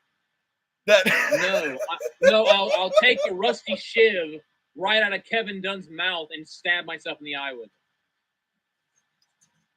Well, Sky, after that full-throated endorsement, who are you nominating? By the way, can we have a most overrated and most underrated category? I was thinking about it while we were doing it. Theoretically, sure. But that'll be later. Worst woman. The woman's talent does not match the push that she's getting, and the only reason why she's getting the push is because of her body. Fucking Jade Cargill. Jade's a good choice. I feel like, again, I do kind of feel for her because there is nobody to show her how to actually do it. Yeah. She's got a body. Those ostrich kicks are just ridiculous. It's hard. This is a hard choice because there are a lot of nominees. Mm-hmm. And shout out to you, Nikki Cross. Well, and she was somebody who I genuinely considered. Making a part of this, but she gets saved by throwing away the 24/7 title. So okay, that saves her. Tyler, that right there, that could win like dumbass moment of the year. How do you miss the trash can? Just look, It's because I'm crazy. I have to be in a trance looking at the sky. And you missed the trash can. That was the moment to get rid of the 24/7 belt. And you missed the fucking trash can. I hate Nikki Cross. To be honest, that kind of just like makes the 24/7 title like in a nutshell what it is. Well, and it also definitely also makes a case for Nikki Cross being the worst of the year. But I'm so angry. But my gut tells me go with Liv Morgan because it's one thing with Ronda Rousey because she at least has some name recognition and she at least has a background in MMA. And I think why I'm not choosing Ronda for consistently bad matches and half-assing everything, and I'm choosing Liv Morgan instead, is that her whole title reign was so preposterous because it was against Ronda Rousey, somebody with an MMA background, and here comes this 90 pounds soaking wet with a brick in each pocket, half emo girl who just wants attention. And we're supposed to believe that she can beat Ronda Rousey consistently. That's ridiculous. And Shayna Baszler. That is ridiculous. But may I make an argument for Ronda Rousey being the worst? She's there all the time. She's had the chance to learn. She half-assed it, and she was way out of shape at the Rumble. She was so bad at the Rumble. It's Royal Rumble, the match with Charlotte at Mania, the Mania Backlash, the one with Natalya at Money in the Bank, the Cash-In, SummerSlam. She won that Clash of the Castle. The fucking Extreme Rules match, the one at Survivor Series. What is the common denominator about everything that's wrong with the women's division in WWE? It's Ronda fucking Rousey. It wouldn't have been if they had actual realistic opponents for her to wrestle. Charlotte Flair is the one opponent that was kind of realistic for her. Right. And she still didn't get a good I can't match blame out of it. Ronda Rousey for her whole year being dog shit if she doesn't have anyone of major consequence to make her not look like dog shit. And Ronda Rousey, you're making the case that it's Ronda Rousey's fault that they pushed Liv Morgan to beat her twice. Now, granted, the first time at SummerSlam, the result made sense. The second time didn't, and then let's talk about that Extreme Rules match, which could have gotten the nomination for worst match of the year. Yep. Very easily. The fucking wiffle ball bat. The coming when the tap. Ronda Rousey did not deserve a title reign that started with that. And it's not Ronda Rousey's fault that she was doing crappy MMA throughout that whole thing because she was working with Liv Morgan. If they didn't put her against Liv Morgan, if they put Shayna Baszler in there against Ronda Rousey for those 3-month period, we would not be talking about how crappy Ronda Rousey is, or Liv Morgan wouldn't even be in the equation. We would be thinking about Ronda Rousey's year better if they'd given her better opponents to mask her shittiness. Liv Morgan is the epitome of what WWE sees little girls wanting out of women's wrestlers, not what is actually going to make people believe women's wrestling and accept women's wrestling as something on par with the men. That's a fact. I maintain as bad as Ronda Rousey's been, Liv Morgan did more damage and set the SmackDown women's division back further than Ronda Rousey half-assing it the whole year. I 110% agree, Sean. She has made the SmackDown Women's Championship essentially worthless. The belt is heavier than she is. Yeah, it's almost like the damage was already done before Ronda even had. Now, granted, I'm not saying Ronda did anything great this year either. She is an equally valid candidate. Yeah. But at the end of the day, I think that falls on Liv Morgan's scrawny shoulders more than it does Ronda Rousey's.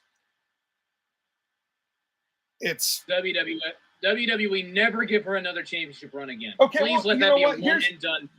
I'll tell you what, I'm going to use this as a moment just to say something really quick about the women's wrestling division. And you can call me sexist if you want, but the ratings don't lie.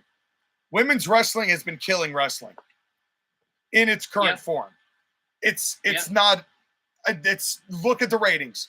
Look at the ratings of AEW and how they've consistently plummeted by hundreds of thousands when they do long matches and when they do matches like that and things of that description. They have made sure, and this whole thing with just, we need to have the same amount of matches with women as we do the men.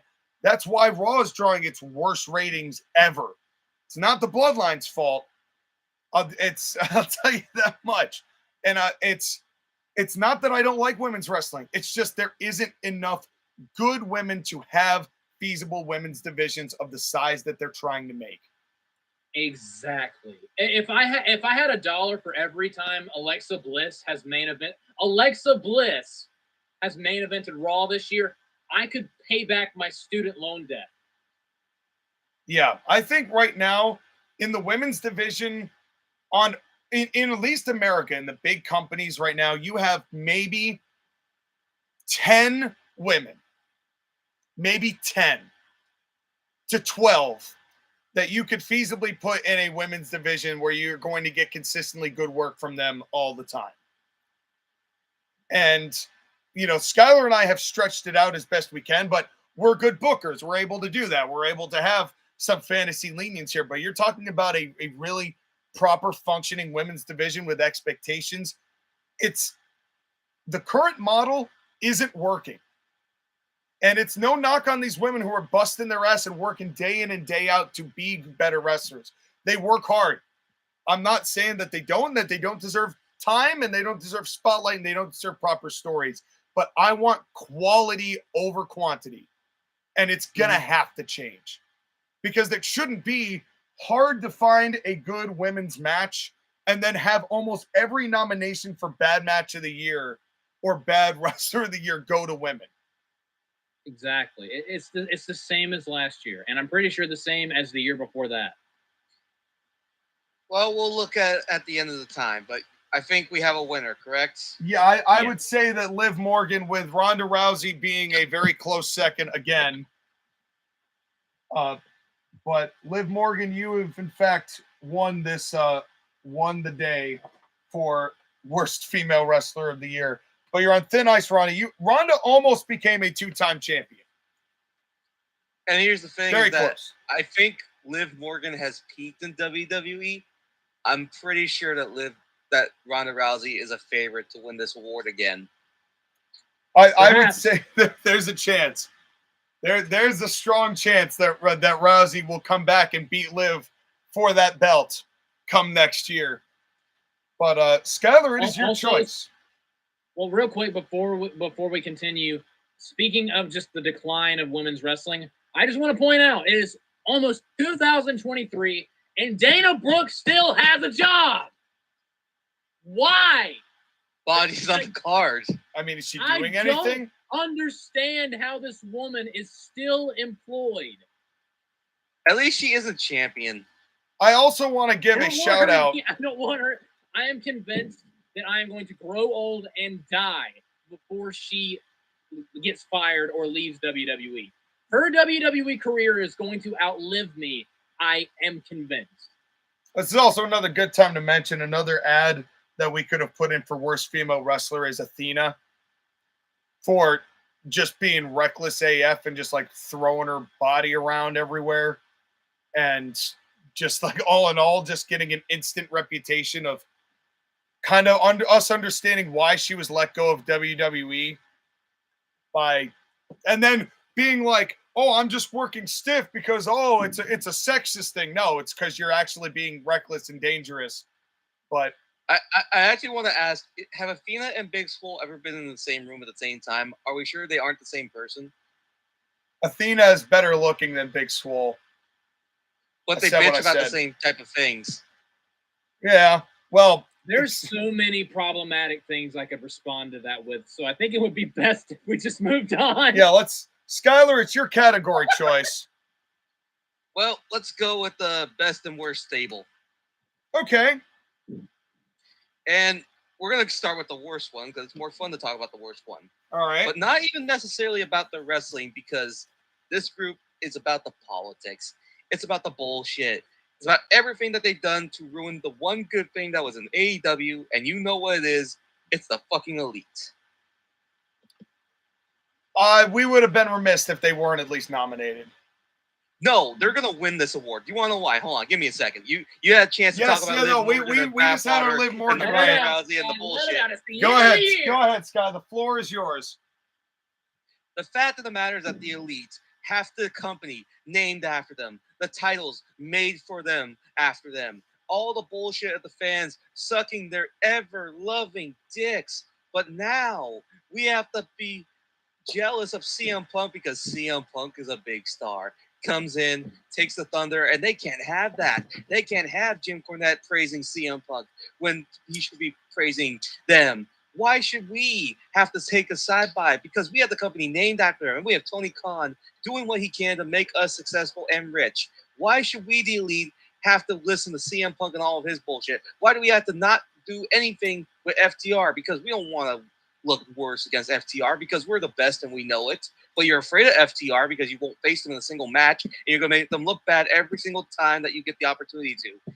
Fuck you, Nick Jackson. Fuck you, Matt Jackson. Fuck you, Kenny Omega. Fuck you, Adam Cole. Fuck you, Kyle O'Reilly. Fuck you, Bobby Fish. Fuck the entirety of the Elite.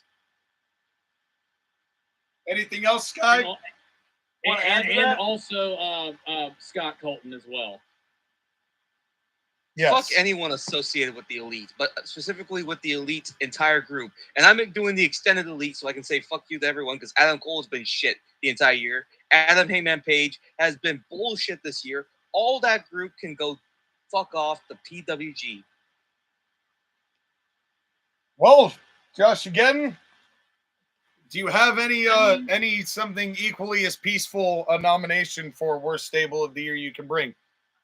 I don't hate them as much as Skylar does. And you should. There are a handful of people in that stable that I actually do like. But I also have to go with not just the three of them, but the extended Elite and all of the politics. That whole situation is why I gave up on AEW. Because it's just fuck all of them. Even though I'd still maintain that CM Punk was incredibly childish about the whole thing, it was one against how many people are in this group? It was one against all of them. The company's named after them. Basically everything Skylar said. I'm also not the Elite, just the three of them, the whole shebang. I'm going with the extended Elite. We can even throw in Kota Ibushi for all the bullshit that happened in New Japan. I think you really need if you're going to throw people into this equation, the person you need to throw in isn't all of these guys. It's the one that's enabling all of them to do it. Tony Khan. Motherfucking Khan. Tony Khan. Well, the problem is that Tony Khan is not a wrestler, so we can't throw him into a stable. Can we throw him into a blender? Eric Bischoff was in the NWO. How is this any different? Because Tony Khan hasn't appeared on screen with the NWO? Yet. How? I mean, every other chance he gets, he's been doing it. Not necessarily on television, but his name is basically synonymous with the show. You can't hear a show without hearing his name 4 or 5 times. You know. Also, if we were doing worst Booker of the year, he would easily win. Well, yeah, that's I figured that went without saying. Away all of us. Yeah, it's like the NFL slogan. It takes all of us. And well, I was already out the door. I was held to my contractual obligations to watch those shows. Okay, Tyler, you were out the door 3 seconds into AEW's lifespan. Yeah, basically. Yeah, don't lie, bro. It's true. Now, it just took the rest of us a couple of years to catch up. Now, here's the thing. I'm gonna float out a name, but I'm going to 100% concede. I mean, there's no way that they don't win. The Elite don't win. I mean, that's again. It's not even the matches. It's not even the best of 7 vanity project they're in the middle of right now, or the childishness of what they did afterwards. All of that. I mean, all of that alone. But the fact that all of this is all rooted out of I'm 5 years old and I know what I'm doing. I don't want to listen because I know what I'm doing. We're founded off bullshit, so bullshit's what we're staying with. That attitude is what gets them the worst. And not only are they the worst stable, but they're probably the worst humans of any of the people that we're mentioning that aren't either arrested or, you know, like the whole Tammy Sitch deal. But or Vince McMahon. Or Vince. Right. Oh. Right. But the fact remains. It says something though that when Vince McMahon has someone that's running in the same type of company for worst human in wrestling. Well, and if really, we were doing worst human in wrestling, I would absolutely go with Tammy Sitch because she murdered a person. okay, let me ask you this. With all the dark side of the ring evidence, how many murders did Vince sweep under the rug? A lot. That is true. But let alone, we're not going to talk about any of those. Shimmy Snuka, but we're not going to talk about any of those. Excuse me, I just had a little Super flat. But in any case, the other nomination I was going to go with that is not going to win is a group that has had no identity from the start. A group that grabbed a man in it, which provided validity to it, but not even he could make sense of it. Then they made some jackass, like beanpole kid, the most important member of the group. Well, one of them, which is the least deserving of the group, was champion, and the other decided the job for other beanpoles, even though he's easily the best wrestler in the whole company. My nomination for the worst stable is the Blackpool Combat Club. It made no sense from the start, and then the guy who founded it left because he played Tony Khan for money. But the Elite still win because of all the shit we've just mentioned. But you want to talk about on-camera, like, complete fumbling of the ball. Blackpool Combat Club has got to be the least coherent stable of the year. Yeah. Especially because that was the stable that really had the most potential. Yeah. Yeah, and it was really just because they decided that after what, by all accounts, was actually a pretty decent match between Moxley and Danielson. After that match, they decided, you know what? Let's just mesh you guys together and then put you guys on the same level as Wheeler Yuta and Danny Garcia.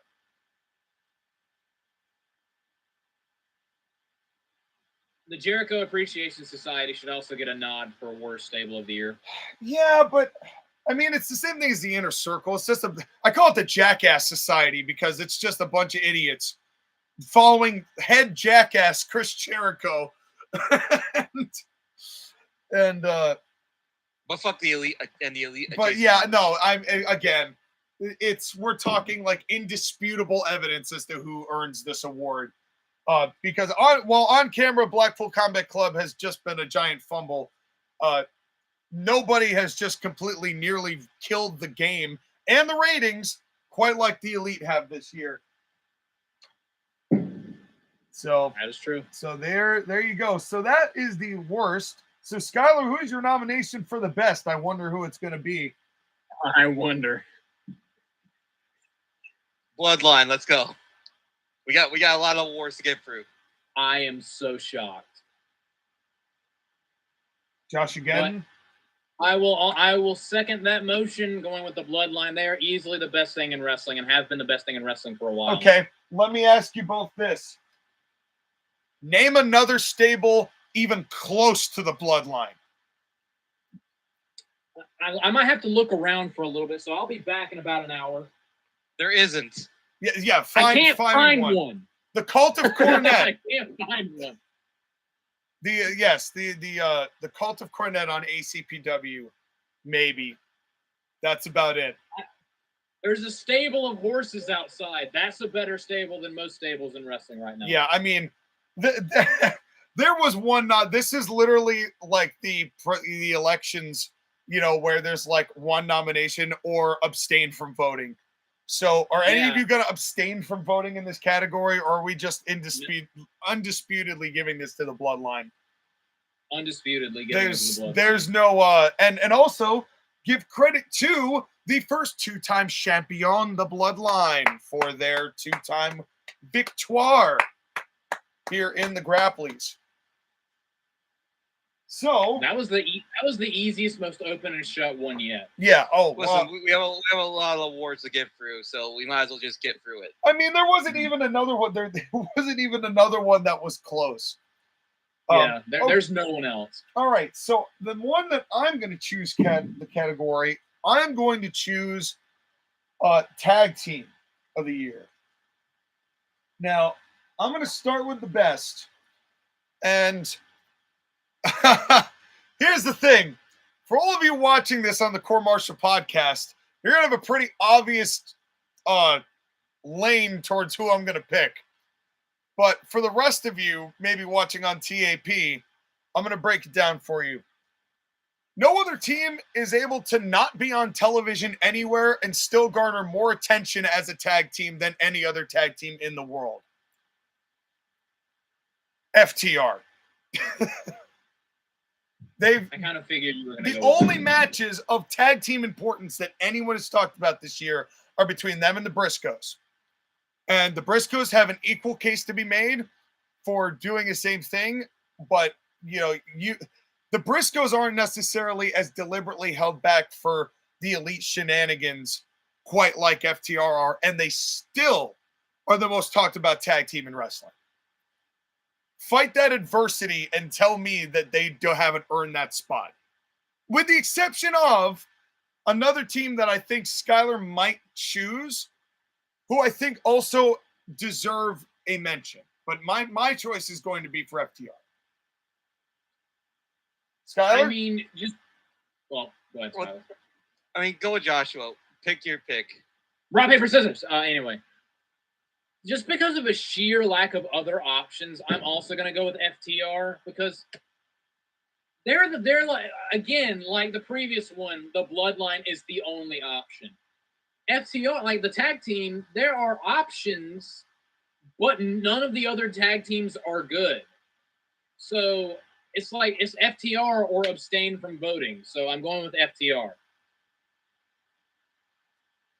Sky? Okay, so I'll make a couple of nominations.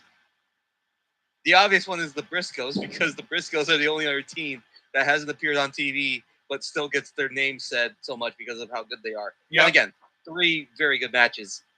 If we want to make an actual, like, serious couple of nominations, the Usos, but the Usos are not really there. I feel like the Usos might almost win another award in a couple minutes, but go ahead and continue. I don't know what you're talking about, Josh, again. But if we're talking about tag teams that have been constantly featured and ones that have been able to get themselves over, there's only one other tag team that really has had a chance, and that's the Acclaimed. This is the one I thought you were going to choose. And it's funny because I would have nominated them, but I actually have them for another category for the best of. So I'm not going to nominate them for this just because in ring, they're still green. Full credit to them for getting themselves over, but in ring, they're still green. And that's kind of the one thing that holds them back is that they don't have a signature match that you can hang your hat on. They have signature promos, and that's something else. And Max Caster probably should have been nominated for Best Promo, but that's a whole nother thing. Yep. And the Acclaimed are the tag team that have gotten themselves over to the point where they have a good chance of winning this award in 2023 if they can have a dog match, like a real damn good match. They can get on television other than Dax losing because they put him Dax in like 5 singles matches this year, and the only win he got was against Cash. Yeah. But again, like I said, God damn it, AEW. But again, like I said, I think the Acclaimed could be the winners of next year's award, provided they improve in match quality. Which they definitely could. They definitely could. But it's FTR because they're the only tag team that has actually made tag team wrestling, talk about. They're a point where I can go to an AEW show that I despised and still buy their shirt because I like them so much. So... And in fact, you're wearing right now as we speak. Yes, exactly.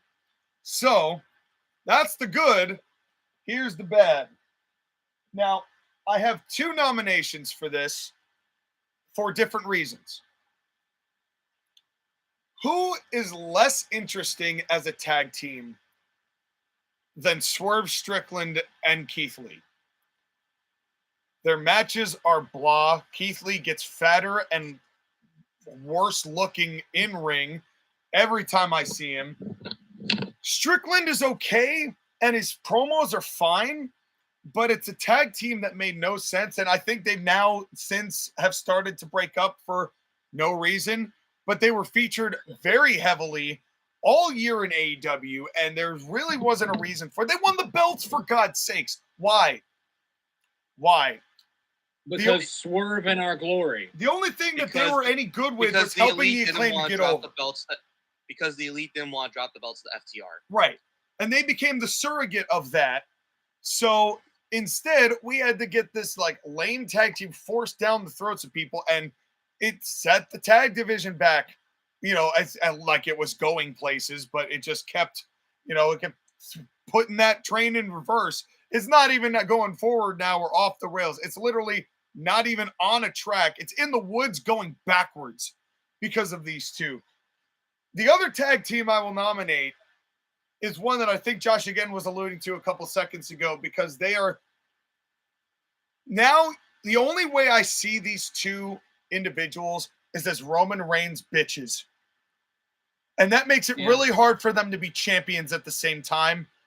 And it makes it really hard for them to be champions who have one of the longest reigns in history, consistently being the only team doing backslap tags. And I nominate the Usos, because their tag title reign has literally been just paper only. It's about as valuable as Dean Ambrose's U.S. title run. JoshAgeddon?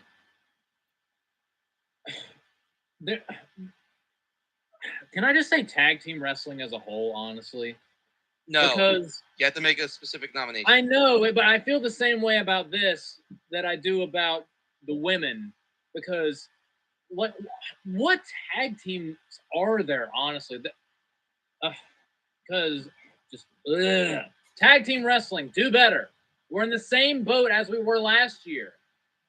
I want there to be decent tag teams, or at least tag teams, not thrown together hodgepodges like Swerve and Our Glory. But I do have two picks in mind that are just the drizzling shits. And I'm going to have a hard time picking. But number one, who've kind of made themselves infamous more recently, they're the biggest flop of Triple H's rehiring as of the past couple months that he's been in charge. Shit Row, they are just not good. They're not good. Especially Flop Dollar over here, which I'm sure we'll get a mention later on in the show. Might. They suck. Without Swerve Scott, they suck. And they just have done nothing. They had the worst Usos match I've ever seen on SmackDown recently. And but the other team is the one that was the final nail in the coffin for me watching AEW. It's the Lucha Bros, because they had a match on AEW Dynamite. I almost fell asleep, and I turned the show off, and I was like, I can't even get through 30 minutes of AEW television. Whereas I'm over here watching 6 hours of Monday Night Raw because I watched 2 episodes of Raw. And still that goddamn Canadian destroyer on the apron that was immediately no-sold. Just go fuck yourself. But I got to go with Shit Row. They're terrible. Sky? The problem with Shit Row is that as bad as they are, they're just a less talented version of the Street Profits. Yeah. Who thankfully have been adequately removed from our television for a while. So that has definitely softened my stance on them. Not seeing them has helped. I mean, it helps that they got injured and whatever. But the whole thing, again, is that Rey Fenix and Pentagon were a tag team on the independent circuit that was said to be one of the top tag teams in wrestling. And the more we watch them, the more we hate them, the more I don't want to see them and all the shit that they represent. Yeah. I mean, again, let's begin. The beginning of the year was Rey Fenix getting chokeslammed off of a table by Luchasaurus and breaking his arm, which is Luchasaurus' fault, and that's a whole other thing that we're going to get to in a little bit. His Yeah. arm bent half. Ugh. But again, everything with them, it just this trio's division is centered around Ray Phoenix and Pentagon's bullshit that they've been doing on the indies and going up to doing here. I just can't. It's the I can't same with them no more. match over and over, and they are the Groundhog's Day of wrestling. It is It's- nothing but just moves. It is the same match. It is the same package pile driver. It is the same Ray Phoenix going and diving and hitting people across the way the second he hits it. Every match, every time. Their promos suck. They're not interesting. That was probably the least active the crowd was on the show that I went to, was during the Death Triangle, and I forget who they even fought. I don't even remember who it was. And it was just like everybody's eyes were glazed over, and there's a reason. So I will gladly put the Lucha Bros in this position, because it's just enough is enough. You know, it's not like Lucha Underground where you actually capitalized on their identities and made them, gimmicks and established and built on that and who they were. AEW doesn't do that. That's not what they do. And because they're not going to do it themselves, we get this. And so the Lucha Brothers win the Go Fuck Yourself award for worst tag team of the year. Well, Josh, again, it is your turn. Pick a category. Well, since we were talking about Ray Phoenix's injury, I'm going to go ahead and run through Botch of the Year, because that's a fun one. Yes, it is. And Botch of the Year is one of the ones where we can't limit it to one. We can't even limit it to two. We're just going to go through every single botch and just talk about every single one. I have too one many. specific in mind that I want to highlight, but I'll get to that one last. Let's just run through real quick. Basically, the entire Women's Royal Rumble was just a botch fest. The people that behind Botchamania were probably masturbating the entire time because of all the content where they were getting. Oh, I'm sure. Shout out to Abizzle, by the way, who is in who just showed up in the comments of this live stream. What's up, AB? What's up, Abizzle? And then he follows a Botch of the Year with AEW 3 times. AEW, Botch City, Truth. Yeah. One of the funniest, one of the ones that had me just dying was when Liv Morgan was trying to do the that power lift out of the armbar, but because she's Liv Morgan, she's not strong enough to lift Ronda up, so Ronda literally had to put her hand on the table to help her push up. That was comedy. That was just comedy gold. And when they were trying to put the chair in the corner, and they did a move, and the chair fell out of the corner, and they both were standing there for what seemed like an eternity going, shit, that was our next spot. What do? That was hilarious. Yeah. Shotzi Blackheart trying to do an apron DDT on Ronda Rousey at Survivor Series and missing completely, hitting the ground. Was so bad. Shotzi's entire performance at Money in the Bank. Yeah. It's a miracle. It is a miracle that no one besides her got injured. Nikki Cross missing the trash can with the title. Yeah. Fucking God. And, of course, Flop Dollar. Which, and not even joking, you guys need to go watch this. That's a hilarious. Seeing Top Dollar just completely miss and have just his whole big old belly hit the ropes and just flop back down. And Michael Cole going, well, I guess that's why he doesn't do that very often. Yeah. Oh, man. But it's also not quite Tyson Fury riding the Chevy to the levee of the American Pie. Kevin Dunn not cutting off Clash at the Champions in time is definitely one. And hearing a Scot and a Welshman singing American Pie to close out a show in Wales was very Twilight Zone. But real quick, you guys need to go watch this particular segment on last night's SmackDown. Basically, there was a bunch of people in the locker room just straight up mocking Hit Row. Like Xavier Woods and Kofi Kingston pulled out a broom and they lowered it to the ground, like really low. And they were like, "Can you clear this, Top Dollar?" And then they were like, "Well, we shouldn't jump to conclusions. I don't think you can." And then when they cut back to the next match, which was the next segment, Wade Barrett was like, yeah, on social media, the entire group has decided to change their name to Hit Rope. Just, I love that Hit Rope's new gimmick is just them getting shit for that botch. It's hilarious. And it wasn't even necessarily by top talent. It was by enhancement talent like the Maxine Model Agency and Madcap Moss. When the Maximilian Models and Madcap Moss are making fun of you, That's that's when how you know. your career That's is when you in know. the shitter. Well, speaking I of hate to careers say it, in the but- shitter, one of my favorite botches is Shane McMahon showing up to the Rumble and getting fired because of it. No, the better botch would be him going out. Him not going out to Randy Orton's music. Yeah. Yes. Oh, that. Yeah, of course. You know, and then Randy Orton, I'm not going out to Shane McMahon's music. Go out. yeah, get out there, Shane. Yeah. So Shane went there and then tried to like death grip the whole thing, and then he's the one who got canned for it. Yeah. Yeah, that's Another good botch. Rick Boobs at WrestleMania.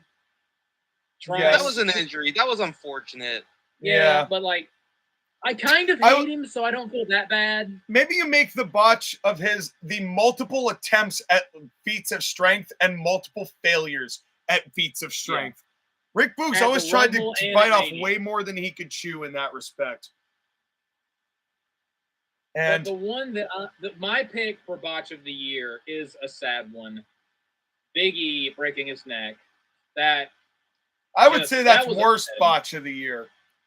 yeah, that's worse. That would earn the Grapply for the worst botch of the year. This one right here. And Fuck you, Rich Holland. Fuck Yeah. you, Rich Holland. But the best botch of the year obviously has to go to Flop Dollar flopping over the top. that one's good. Let's see. What's another good botch? There was another one I just had that I can't remember. Wiffle ball bat. Need I say more? Wiffle ball bat. During the Johnny Knoxville Sami Zayn monstrosity when the giant mousetrap didn't want to cooperate. Yes, and then didn't work. Yes. Yeah. Even the Mousetrap said it didn't want to be a part of the match. Yeah. Yeah. And neither. And then again, also legendary botch, the worst Stone Cold Stunner of all time. That's gotta go on the list. The worst Right. stunner ever. So Worse than bad. Donald Trump's stunner. Worse than Linda's. Yeah. It was pretty bad. But So, Flop Dollar still gets it for failing to clear over the top rope. Yeah. I think that one is probably the funniest That of one the whole was bunch. so hilarious. Yeah. Also want to give a shout out as far as botches, as far as completely being tone deaf to the audience, is Special Agent Bob facing security guard Derek in a rock, paper, scissors match, best of 3 falls at AEW Bridgeport. And because that setup and execution was the funniest, because it's Justin Roberts going, "You want to see Bob have a match with Derek?" Crowd goes, "Yeah." And then Justin Roberts is like, "You want to see Bob have a rock, paper, scissors fight with Derek?" No. Crickets. Rick. Dead silence in there. And then the guy in front of us going, "Oh man, yo, that killed my vibe. And then leaving for the bathroom, never to be seen again. Yeah. That is the botch of all botches. But yes, I think Top Dollar with his late entry. Oh, and also Rick Ross saying to Keith Lee on television, "Man, you big motherfucker." That also gets a late entry acknowledgement. Bro. Because Rick Oh, Ross, man. We had some juicy ones this year. we did. We had some good ones. We definitely had some good ones, and we're missing a lot. I know that we're missing a lot. Let's not forget the WrestleMania sign at the Royal Rumble catching fire and raining down on the audience. Oh yeah, I forgot about that. Not even once, but twice. That's right. Yeah. That's right. I had nearly forgotten. All right. Skylar, the pick is yours for category. Let's go to feud of the year. Best Okay. and worst. Which one are we starting with? We'll start with the best. This is a tough one because there are several good candidates. But I'm going to go in AEW 1 because this was the singular reason why AEW was watchable. And while the matches that they ended up having weren't the best, it was still better than what we were. It was still something that I enjoyed nonetheless and was, again, the highlights of AEW, the promos, the matches, the gimmick work. Everything was perfect until they ruined the execution, but whatever. MJF versus CM Punk. Okay. You weren't expecting me to pick that one, were you? Well, considering that it ended kind of early in the year, yeah. But I understand the choice. My pick now, you actually kind of made me think about what I was going to do with my pick. There are two very good candidates, I think, for Feud of the Year for different reasons. The first one is Cody and Seth. And the reason I choose Cody and Seth is that it's atypical of what we normally see from especially Vince McMahon booking, where Cody won all the matches. Every one. There was no 50-50 booking involved in that. It was Cody, and Cody. And especially with how that feud ended, even though they're probably going to try and reignite it when he comes back, but the way that feud ended with the torn pec and the grittiness of that and the back and forth and Seth wearing the polka dots, and it was great. It was just everything about that, even though some of the in-betweens were weird, all in all, their work was solid. Their reasons for them facing each other were solid. It built on Cody being the first to come back to WWE. They did a great job with it. Seth was a consummate professional. And of course, Cody is Cody. So that one I would have chosen. But you want to talk about the best executed feud of the year. I don't think Cody and Seth is perfect because there's a whole lot of Raw and Smack Raws that, you know, they just kind of have to keep limping on by. But when you talk about where everything was exactly right for that person and for when they did it, and if we're only going with kind of, you know, short and made into conclusions types of feuds, most of Punk and MJF happened in 2021. This feud, yes, it ended again kind of early in the year, but start to finish, they slow burnt and executed it perfectly. Of course, it's Tony Khan booking, so they completely fumbled what was an easy touchdown at the 1 yard line. But I'm going to choose MJF versus Wardlow because they made Wardlow. MJF made Wardlow, and then they did nothing with him afterwards.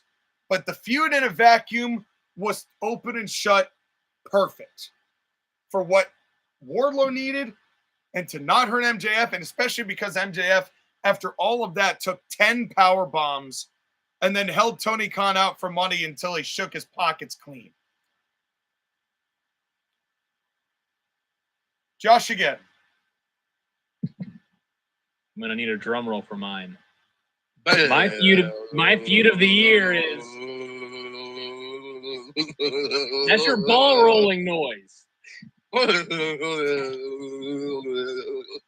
right, we get it. The Miz versus Dexter Lumis. I'm just kidding. My feud of the year, basically, you stole all three of mine. Either Cody and Seth, MJF and CM Punk, and MJF and Wardlow. But the fact that they did absolutely but fucking nothing with Wardlow, basically almost killing his career, gets me actually angry thinking about it. I know. This is why it is so fucking hard to care about anything that happens in AEW, because Tony Khan sucks. And like you said, Sean, much of MJF versus Punk was 2021, as great as it was. So I'm gonna just, since we took out those two, I'm gonna go with Cody and Seth, because again, Seth was a consummate professional. It started off really well with us, Cody making his comeback, which we never thought we'd see him in WWE again, and he won all three matches, and that last match at Hell in a Cell was fantastic. So I'm going with Cody and Seth.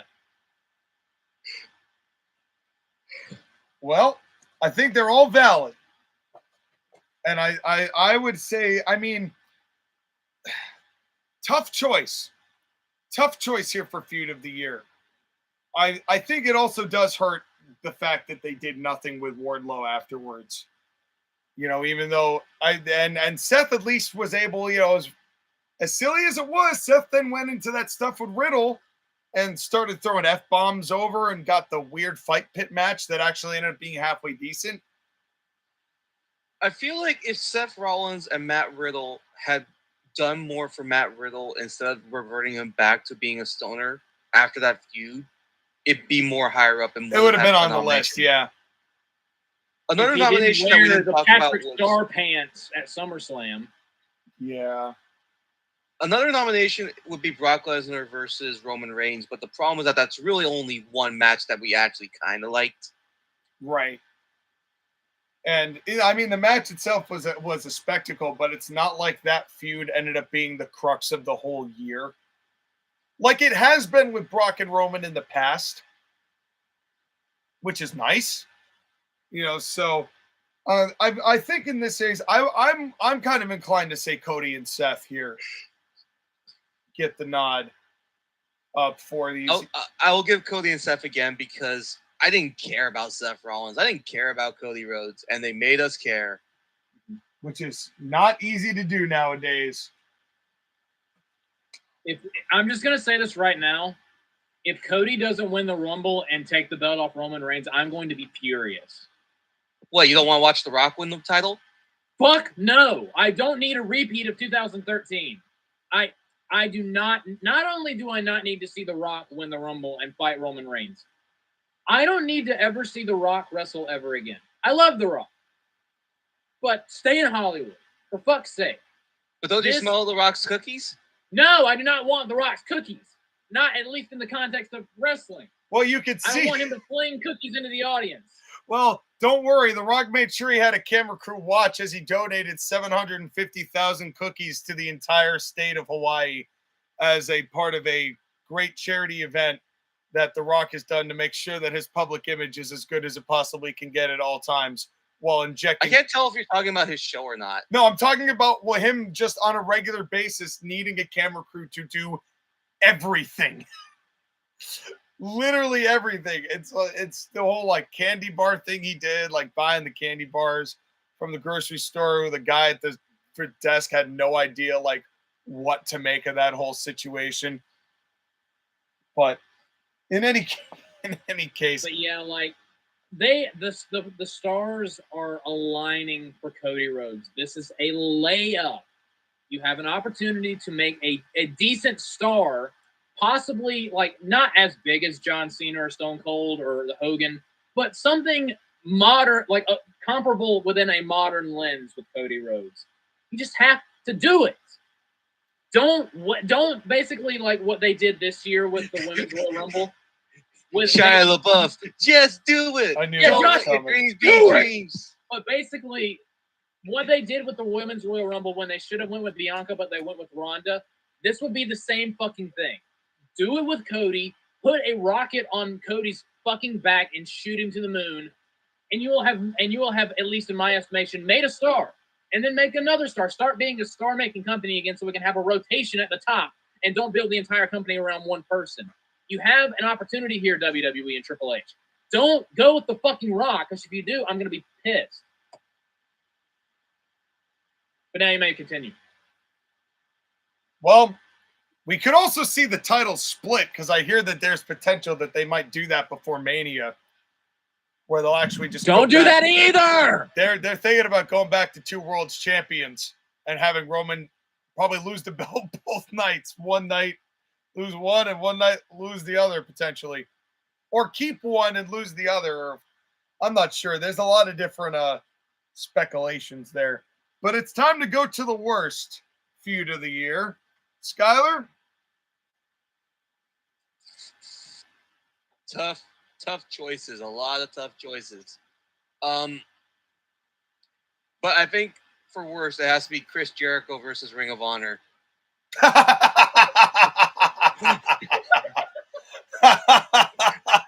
think we have a winner right there because that. Yeah, I don't think anything's gonna compete with that.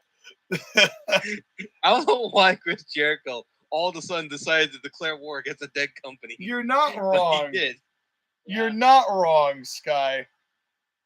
Do you have a nomination, JoshAgeddon, that is not Chris Jericho versus the entirety of a zombie company?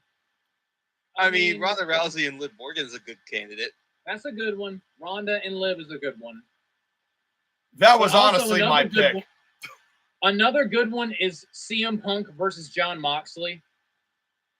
There was so much just what the fuck with that feud. And then it led to immediately, like, John Moxley wins the interim world title. CM Punk comes back after, and this should be another botch of the year potential.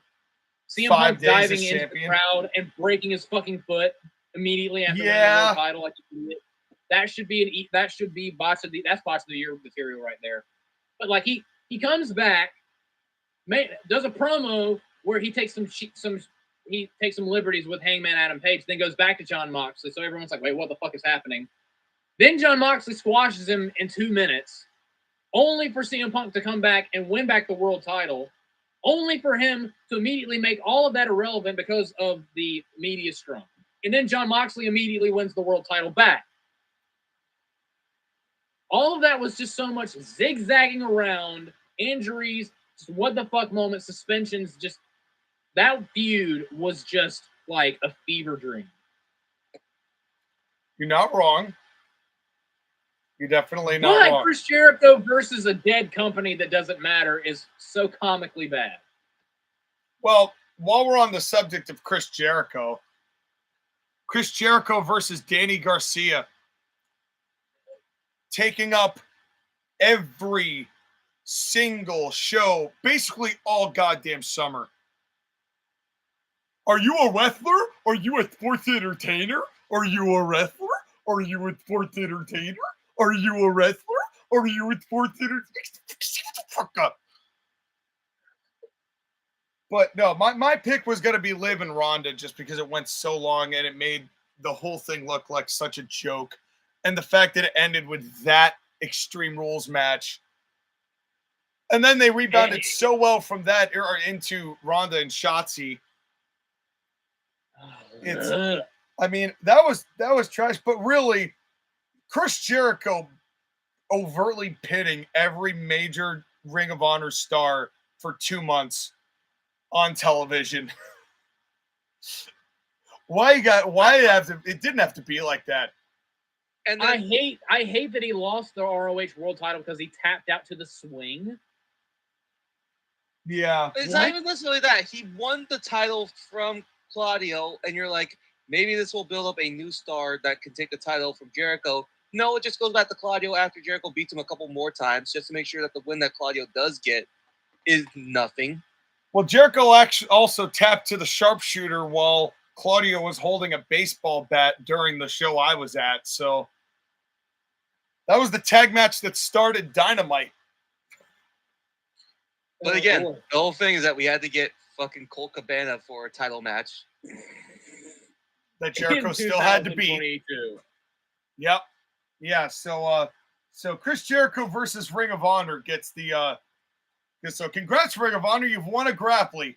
Zombie Company wins a Grapply. That's worth applause. You can't even call it Chris Jericho versus ROH. It's Chris Jericho versus the ghost of ROH. Yeah.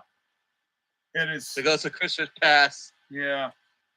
Well, maybe perhaps it was zombies instead of aliens that abducted Chris. The world will never know. Well, zombie aliens. Then they ate him just like they did the Miz. No, zombie aliens. That's right. That's a thought. But it's now time for what I consider to be one of the biggest categories of the night, because then the last categories are, the shock moment, the WTF moment, and then we've got the rising star, the comeback, and then over underrated. But we're going to go to Wrestler of the Year for the men. And we're going to start with the worst, because it's just a terrific segue. This man is cancer. Everything about this human being is a cancer to professional wrestling. And the worst part is he was tremendous at it for about 21 and a half years. And I believe that there has been a consistent decline in mental health. There has been a significant increase in ego. There's been a significant decrease in sanity. There has been a significant similarity to Hulk Hogan. And actually, it's funny because the whole reason this person is in this position is because he said he was Hulk Hogan in '94 when he joined AEW. And boy, how well that has actually aged. Because it really has, because they're cut from the same kind of cloth. His matches are terrible. The only thing that he's done of consequence this year is put over people to make himself look good. He's now doing the same thing with this guy, Action Andretti. He's putting over people who have no shot of outstaging him. He is the one who capitalized probably the most on the Elite's garbage by working his way in like fucking Grima Wormtongue into the ear of fucking Saruman the dipshit known as Tony Khan. Wow. And really, So accurate. the truth is, actually, no, this guy is more Saruman to Theoden, which is Tony Khan, or Theodumbass, which is Tony Khan, because his mind is which is completely poisoned now. Anything and any sustainability that AEW is going to have to succeed. I said that in front of Bridgeport's arena that this man would be the reason AEW died, and everybody got all up on me, but the ratings don't lie. And the ratings don't lie, and they say that this man has sucked the life out of everyone he's worked with recently in the past 2 years. He has been literally a vampire of people's careers. And Eddie Kingston worked with this man and has since started 5 or 6 fights in the locker room. Because this man is that toxic to him. And everyone's saying that he's the greatest thing to happen. Everyone said he was going to be the best thing to happen to AEW. I think he is the worst thing to happen to AEW. I can tolerate the Elite, but this man makes it worse because this man knows better. You could claim ignorance for the other 3 fucks. You cannot do that with this man. This man ought to know better. He's stooped down to their level, and he's made everybody around him worse because of his presence there. My nomination is Chris Jericho. What a speech. JoshAgeddon? I mean, that's a solid pick, and he's probably going to go home with a Grapply and eat it. But very good. Very good. I'm going to give my vote to someone else. I mentioned it earlier. Fuck you, Ridge Holland.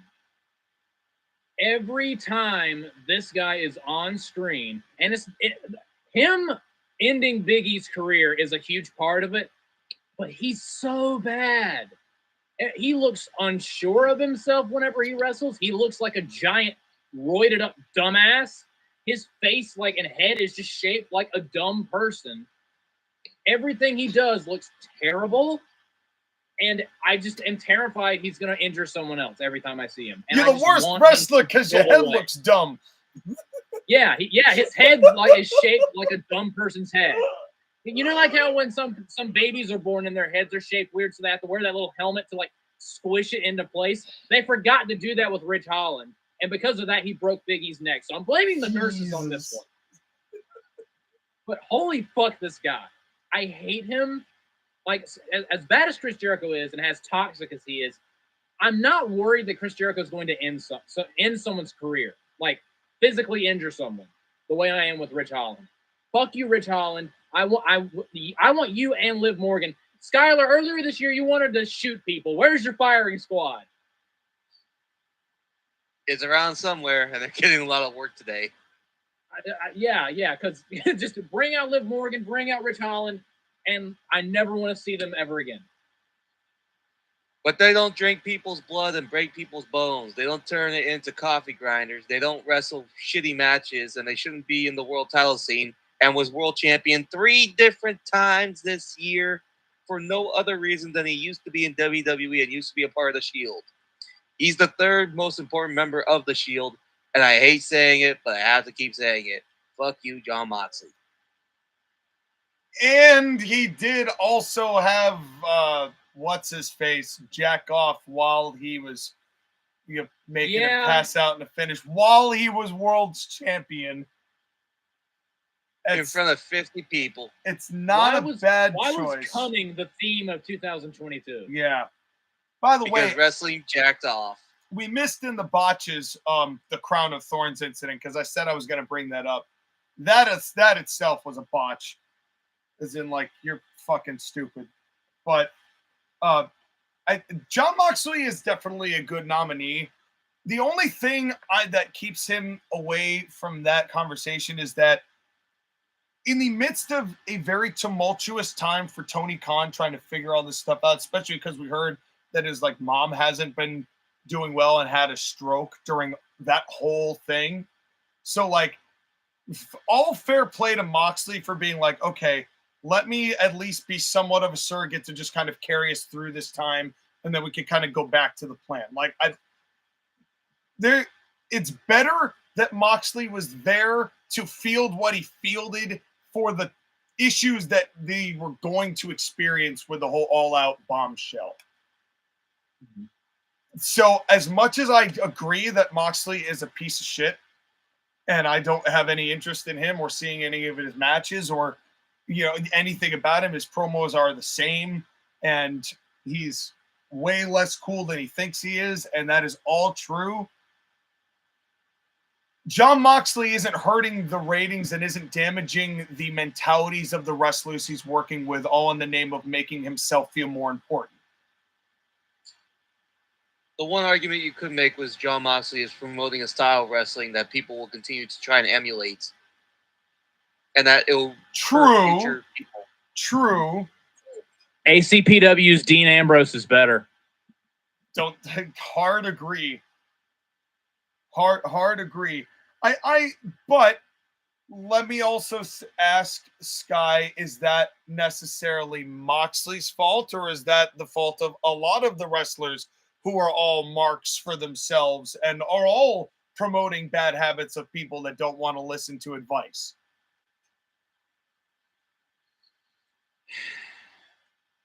You're not wrong in despising Moxley. That's not the discussion here.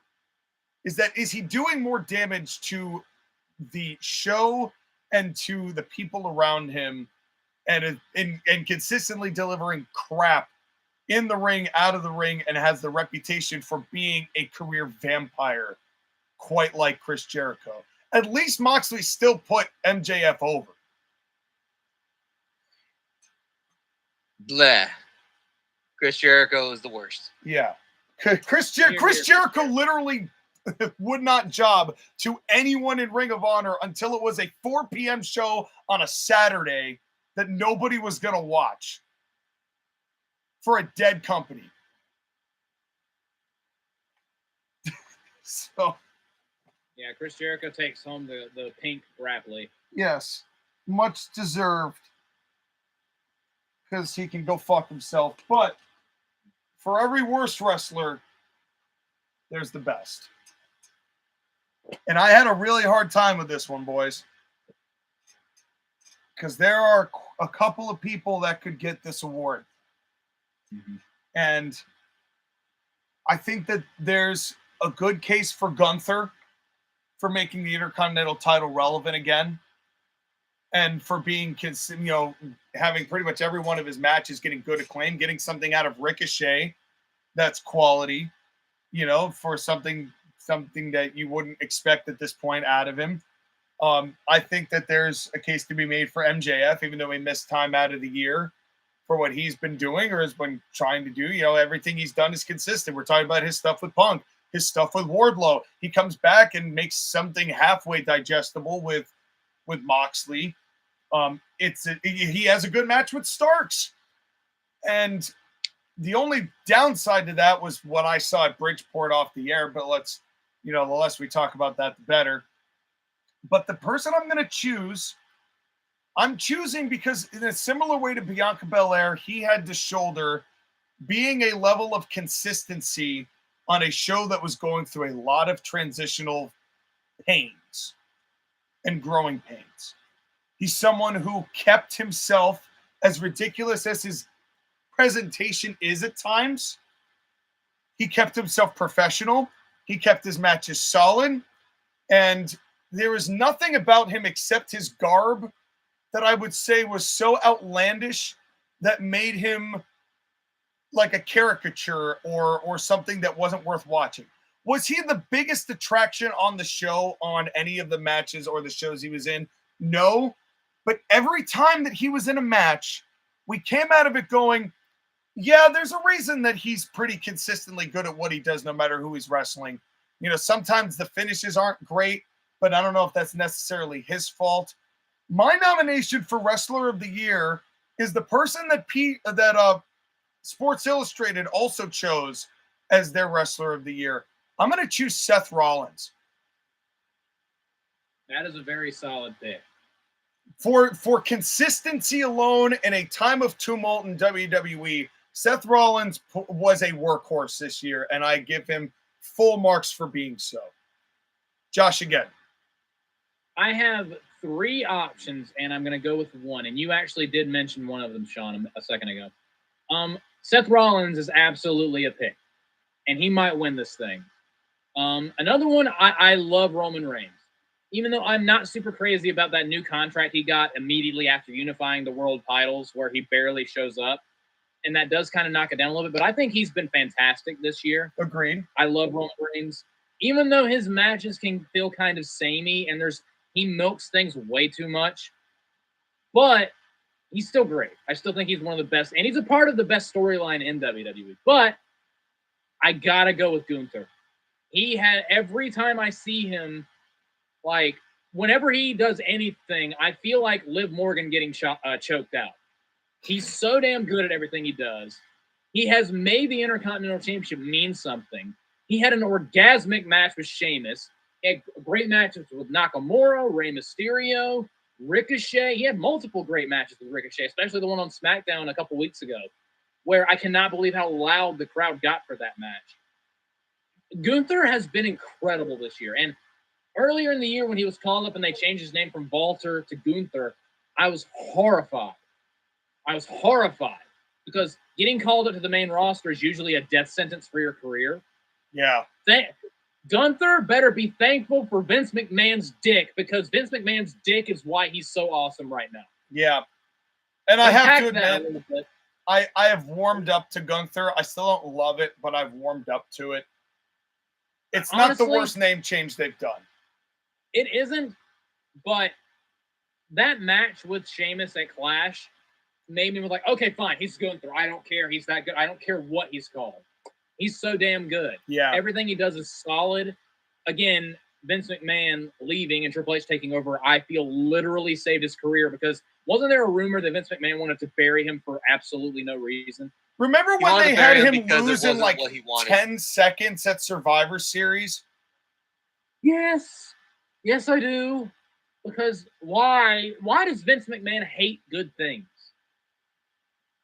Well, he likes good things. He just gets caught for them. Because Gunther was not made by him. He doesn't love things that are not his creations. True. I am so Vince McMahon. I'm so glad Vince is not a part. And I hope he doesn't come back. I know he's going to try to, but I hope he doesn't, because just fuck you. Gunther is my pick. Well, at the end of the day, Vince looks at the money, and the fact that leaked and then the stock price went down at the prospect of Vince coming back, that had to have been a bit of a wake-up call for Vince. I think. Well, you never know. Your pick, Sky. Well, Braun Breaker says that, all grapplers are created equal, but you look at me and you look at Samoa Joe, you see that statement. It's not true. I'm leaving. Braun is a good choice. He is. It's one of those things where Braun Breaker is having a fantastic year at age 24/25. He's having a year of great matches for NXT that just fly under the radar due to the fact that NXT has been shit on because of the Rainbow brand bullshit. Yeah. Mm-hmm. Despite all that, Braun Breaker has been the NXT champion for almost the entire year, except for a 27-date span by Dolph Ziggler showing up randomly. And he never should have won the title. Oh, yeah. I forgot entirely about that. Wow. Dolph Ziggler should never have won the title from Braun Breaker. I'm glad he got it back. And I know people are tired of Braun Breaker being the NXT champion, but fuck you because he's a goddamn Steiner, and Steiners are awesome, and fuck you for hating Steiners anyways. And what they had Dolph Ziggler pin Ciampa to win that belt. That's right. Why? Now here's the thing. We need to have a mini discussion. I think the reason why we have not nominated Roman Reigns or Brock Lesnar is that we've seen it. And as much as we love both of those guys, especially Roman and all his performances, that's peaked. Yeah. Yeah. That's why I didn't choose him. I think that also a part of it is that Roman Reigns, he is definitely doing some of his best, like, Godfather Mafia boss work. But most of it is now acting as opposed to working.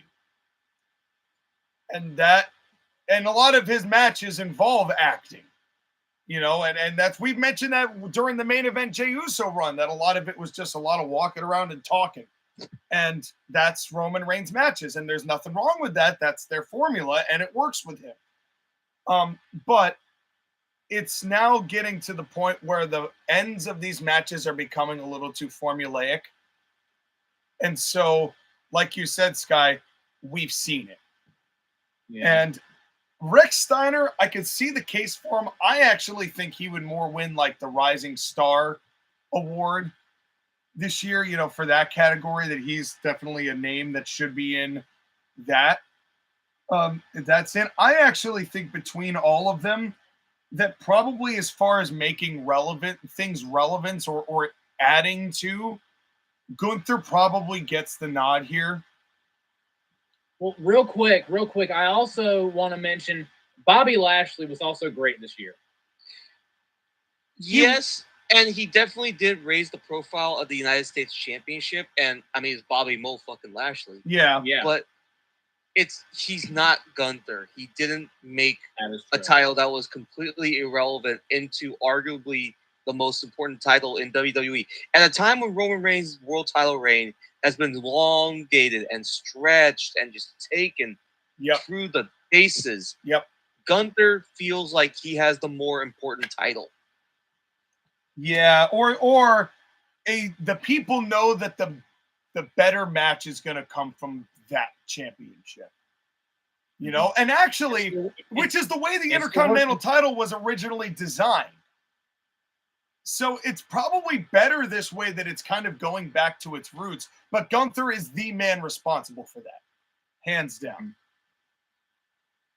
And there is a very strong chance of Gunther eventually becoming world champion, because he is exactly the type of world champion that Triple H would love to have.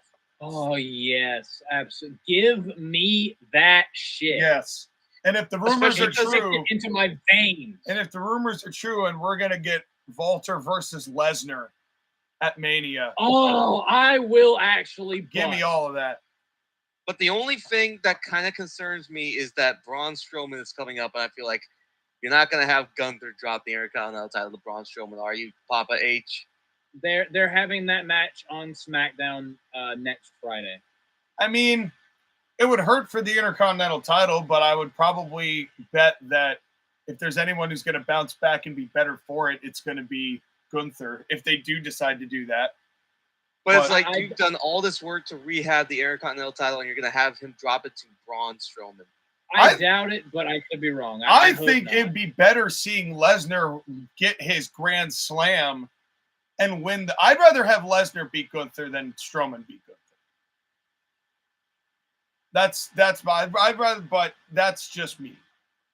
But in any case, we only have a couple categories left. It's the shock moment of the year, the overrated, underrated, and then of course the rising star and comeback. So let's, Josh, again, your category that you were pitching before we started was this WTF moment. So why don't you start with the nomination? Holy shit. What do I pick?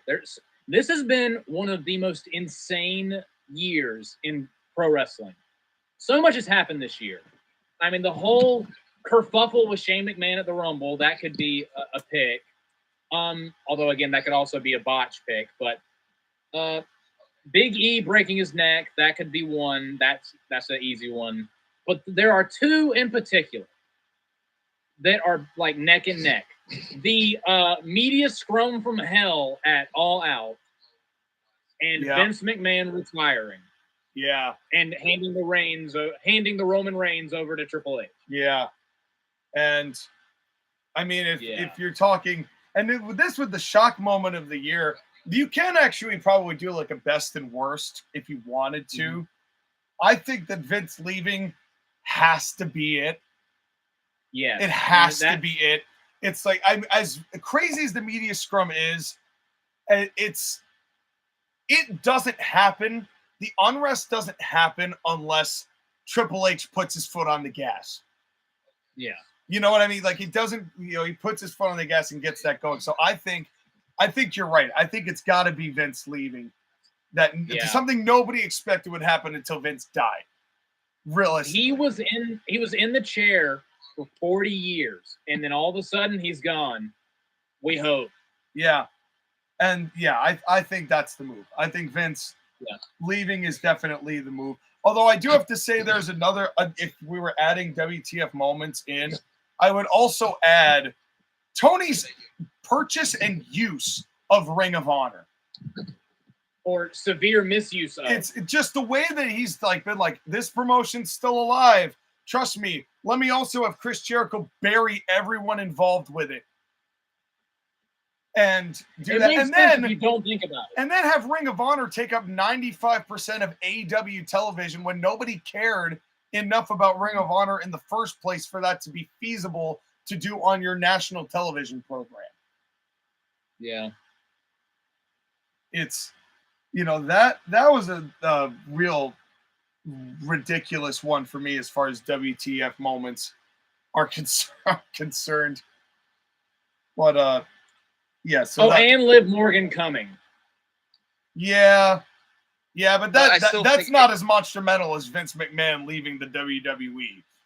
Yeah, it's not the thing that literally stops the entire pro wrestling scene and said, "This means everything. This is the future of wrestling as we know it changing because of what's happened." Mm-hmm. And it's one of those ones where we should have known. All the stuff that we've seen on WWE TV over the years, we should have known. We didn't. It's so obvious now. I feel like we did know. It's just, it almost felt like nobody was ever going to have the balls to call them on it. And then it finally happened, and we're like, oh my God, it's actually happening. They have 3 seasons of Dark Side of the Ring to feed off of without the sexual allegations. Yeah. So it's just we thought nobody'd be able to do it.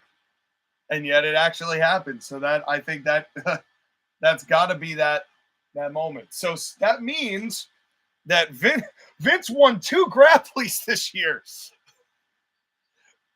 Yeah, but it's not because of good stuff. No, but hey, 2-time champ is a 2-time champ. But considering the way he won this one, we could rename the show the Grapplys. Yeah. Oh God. But in any case, Sky, the next category is overrated, underrated. This was your category, so I'm going to let you nominate first. Okay, we're going to go with the underrated. So this is one where we say a guy or girl who might not be getting the push that they deserve, but they just put in constantly good work. And I want this to kind of be an award where like we really push for people who are not getting the spotlight that they should be. Okay. With that in mind, I really think that I know Ricochet hasn't had the best year, but in the moments that he's had to shine, he has shined very much brightly. Is he ever going to be a world champion kind of guy? I don't know. But he certainly could be a person that, at the very least, is a good part of your roster, is a solid part of the mid-card scene, and I think he's proven that he's more than just a flipper. He can work when he wants to. He's the whole damn fish, not the flipper. That's right. JoshAgeddon? Ricochet's a good pick. Braun Breaker's a really good pick. But I'm going to go with one that makes me kind of sad. Alistair/Malachi Black. He is so talented. And AEW, for the past 2 years, has done nothing with him. They stuck him in a trio of no value or of interest, and he's just rotting there. Why? He is, and you know how I feel about anything that's even remotely edgy. I do. The only problem with Malachi Black is that you could use that description for Pac. You could use that description for Miro. You could use that description for Andre. Yeah. It's hard to stand Andre being Andretti. I like Jim Cornette's nickname. You can't really say Malachi because, honestly, he's been stuck in the same pigeonhole as a bunch of other people who are also underrated for exactly the same reason. Tony's fault. Well, I'm picking him because he's my favorite of those people. Fair. It's Tony's fault, really. I mean, you could say everyone in AEW is underrated because Tony doesn't get anybody over. Well, Chris Jericho's not underrated. Chris Jericho's overrated. Well, we'll get to him in a second. Anyway, Sean, make your underrated pick. My underrated choice. God, I'm going to say, I'm going to choose this guy as ridiculous as it is for his age. He cut some of the best promos this year, and we didn't even acknowledge it during the promo because it was a flash in the pan, and then they completely bungled the whole storyline with that by making it far too convoluted. I mean, a man should just be able to beat a dinosaur pretty simply, without having it be this convoluted. But the guy who made anyone even remotely interested in that was Christian. Why are you not using Christian for some level of promo on this program? He's got promo skills. He's always had promo skills. Use him, damn it. Samoa Joe at least gets some airtime. What has Christian done? You are paying him this money, and he can give you some great turtlenecked promos, as evidenced by what he was able to do this year. Why are you not using him? Yes, he's 40, whatever, but he's got the gift of gab, and you wouldn't even need him that much. But why is he not a part? What's he even doing right now? Managing the dinosaur and doing what? Yeah. It's just, this is a guy who is pretty much criminally underrated his whole career, I think. But at this point, even though he's got more respect now, I think, than he ever has in pro wrestling, which begs the question, you have got this man. You don't even need to have him wrestle. Fuck him wrestling. Just have him there. But I bet you that Christian doesn't want to be there because he's tried to give some of these assholes advice, and they don't want to take advice. So he's like, fine, then don't have me on the program. But they should be using Christian more. Period. It's so I don't know who we want to have as our pick for that, but I think they all deserve better recognition. Yeah. Any decisions, Sky?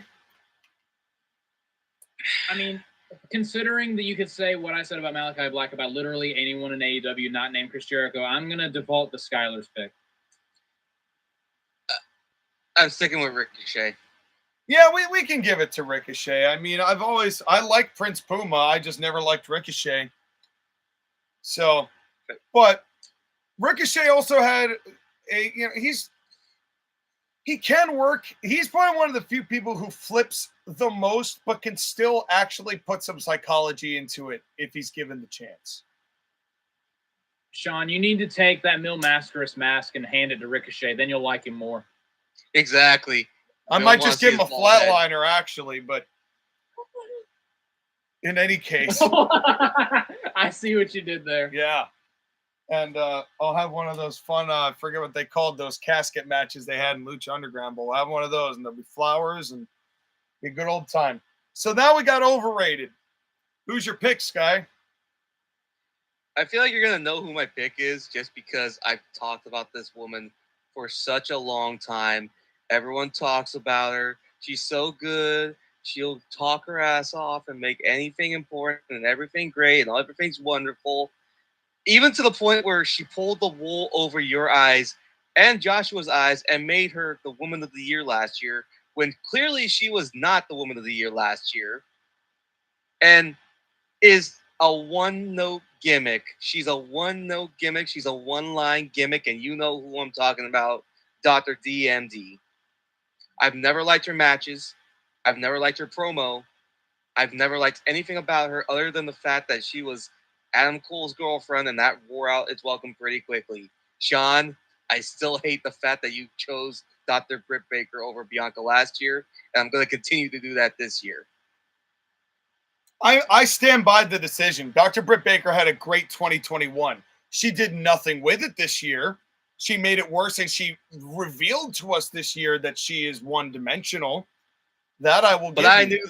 But she still had a great year last year. That you can't take that away from Dr. Britt. She was one-dimensional, and I knew she was dimensional in 121. Well, you can't say the sentence, Sean. so you must be wrong. I agree with Sean. She had a really good 2021. But she's done absolutely nothing. She's done nothing since, and Bianca Belair has proven that her consistency is better. I'm not saying that Bianca Belair isn't better than Dr. Britt. She is. There's no disputing that now. But that doesn't mean that Dr. Britt didn't have a tremendous 2021. For where she was in 2020 and how inexperienced she was then and how she developed that into the most notable women's stable in AEW, the only really redeeming quality of AEW's women's division ever. So you have to look at like one gem in a sea of shit also gives you an edge. Well, let's give her a Women's Owen Hart Foundational Cup championship thing. That was 2022. She wasn't good in 2022. 2022 was not good to Dr. Britt, but her 2021 was good. But I would not disagree that she is very overrated come 2022. JoshAgeddon? This might be a little controversial, but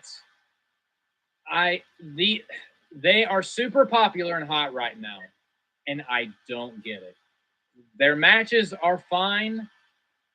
Their promos captivate everyone but me. My most overrated of the year is The Acclaim. I don't get it. What a surprise. It is a bunch of pop culture references that age horrendously. It is a bunch of, hey, this is a thing that's going on right now. Oh, Will Smith, whatever the fuck his name is. Will Smith slapped Chris Rock.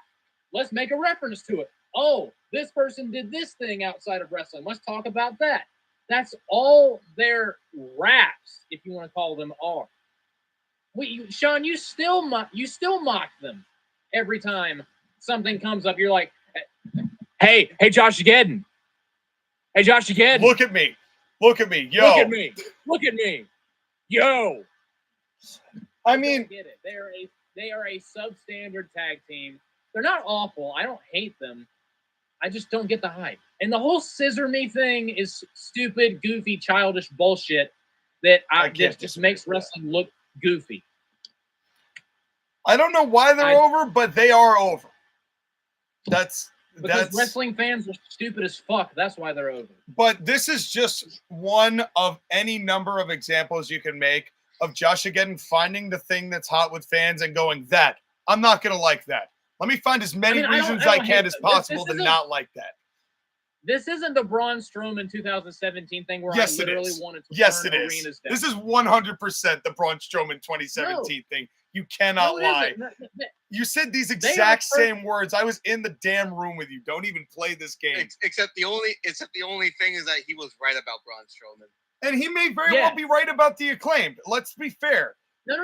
They're a perfectly decent tag team. I just don't get why everyone loves them so much. They're perfectly acceptable. I mean, Liv Morgan was over. JoshAgeddon called out Enzo and Cass in 2016. He called out Braun Strowman in 2017. You have a pretty good track record. You do. I'm not a monster among monsters. I'm just ahead of the curve. Well, that's wonderful. Speaking of that, I'm starting to soften on Braun Strowman a lot. Ever since he's come back, I've liked him more. I think his physique looks better, and I would much rather him do a power bomb than a boring ass power slam. It'd be I don't hate him as much. It'd be one thing if the power slam looked like it hurt, but it doesn't. It really does. That's really the thing. My overrated is Goldberg. No, I'm kidding. No, the person I'm gonna choose here is actually gonna surprise, I think, a few people, because I think no, it's not. No, it's not. What am I saying? I'm gonna choose the same guy that I would choose all the time for this, because he's the guy who has been getting a lot more attention lately, but he's not edgy. He's not a good leader of a group that they are keeping alive because of a Dominic Rey Mysterio cuck angle, and because Rhea Ripley is the real leader and the goddess amongst the group. This guy has had matches that have happened. He had a good match that I liked this year. All credit to him. But at this point, it's still not doing it for me. It's not going to do it for me. It's never going to do it for me. Finn Balor. Sad. Finn Balor. Sad. It's just not going to happen. I just don't see it. I don't see what all the hubbub's about. I can't get into it. I understand. I accept that he is a good wrestler. I accept that. I will concede that. But I don't see any value in it. Not really. He's a good hand. That's where I'd put him. You kind of have the same opinion about him that I have about the Acclaim. Kind of. Kind of. Except the Finn Balor is not nearly as over as he once was. Yeah. But and I will admit, I really like Finn Balor, but he early WWE Finn Balor, back when he was in NXT the first time, and before he got his shoulder messed up in 2016, I thought he was awesome. Since then, he's regressed a little bit. Ever since he came back from that shoulder injury, he hasn't been as good as he was at the beginning. Yeah. But, I mean, I still hard disagree, but, I mean, what can you do? It's difficult because Finn Balor had a lot of things that were going for him in NXT and his early WWE career, and it got ruined because of that one injury. And truly, he has never recovered since that injury. True. In more ways than one. Yeah. No, you're not wrong. You're not wrong. And maybe that would have changed my opinion of him if he had actually had a better chance at that. If the fans didn't shit on that match, not because of the injury, but because of the belt. You know, there are a lot of things that weren't right about that match. But here's the thing, and the reason why I specifically say that Dr. Britt Baker is overrated is that in 2021, the entire women's division in AEW was built to basically be the seat that she could sit on the throne of that division. Everyone and everything was sacrificed for Dr. Britt Baker to be at the top of that division. No other woman got the promo chances. No other woman got the match time chances. No one else got the push that she did and continues to get. I don't care what you say about Jamie Hayter being champion. You know that Dr. Britt Baker's taking the title off of her. Jamie Hayter as champion right now feels like Randy Orton's first World's Championship. Yeah. Where she's henchman who just happens to have the strap. Yeah, he's just sitting there to have an unenthused babyface run until Triple H comes and pins him again. Yeah. The first time they fight. So yeah, I would say that if I'm gonna swing one way or the other, I'm gonna go Dr. Britt as well. Because this year she has not deserved the level of recognition she had. Last year, that's all they had. They had no other choices. But this year, they still have no other choices, but it's a lot less palatable than it was before. So it's a fair set. So then 2 more categories, folks, and then I promise you we will be done. We've been here for a while, and it's been a great time, and we thank you all for joining us. It's been a tremendous set of Grapplys. We'll go over the winners, right as we get this finished up. Rising Star. Now, this is the most promising Rising Star and the I don't quite see it Rising Star. or I don't see it yet rising star. So we're going to do both. It's funny that you say that their most overrated is the Acclaimed, JoshAgeddon, because I actually believe that they are my pick for rising star, because I believe they have the most momentum to be able to learn and grow if they choose to. Like Rex Steiner, I can agree with that. Rex Steiner has got all the tools. He's built to be a world's champion, right? So he's definitely got a nod. He may end up winning this whole award, is Rex Steiner. Theory you can make the case for, even though he hit some snags this year, you can make the case that he's moving up in his value. But as far as getting an audience behind them, maybe without even a real solid reason why, if they tighten up their work, and they're both young too. They're both like 24, 25. No, they're not. Well, Caster's 31, right? Bowens is young. They're a young team. Max Caster's 33. Okay, so Really? Anthony Bowens is 32. That's still young. Really? That's still young. All In the things wrestling considered, business, especially when you can go to careers of 45, yeah, you're right. It is young. They haven't been wrestling for that long, and that's the exciting part. Is that they got time. They have time, and that's the most important thing. Is that they have time and they have potential. Both of them. Yeah. I think at the moment they're overrated, but I do see they do have potential. They can improve. It's just they're in AEW. That's the thing that kind of takes away from them, that gives Rex Steiner, I think, more of an edge, is I trust WWE to treat Rex Steiner's potential and use it and tap into it better than I trust AEW to do that with the Acclaimed. But that doesn't mean that the Acclaimed aren't riding a wave of momentum, that if they play their cards right, they can end up being a valuable bargaining chip for when their contracts are up and they can really learn something in WWE.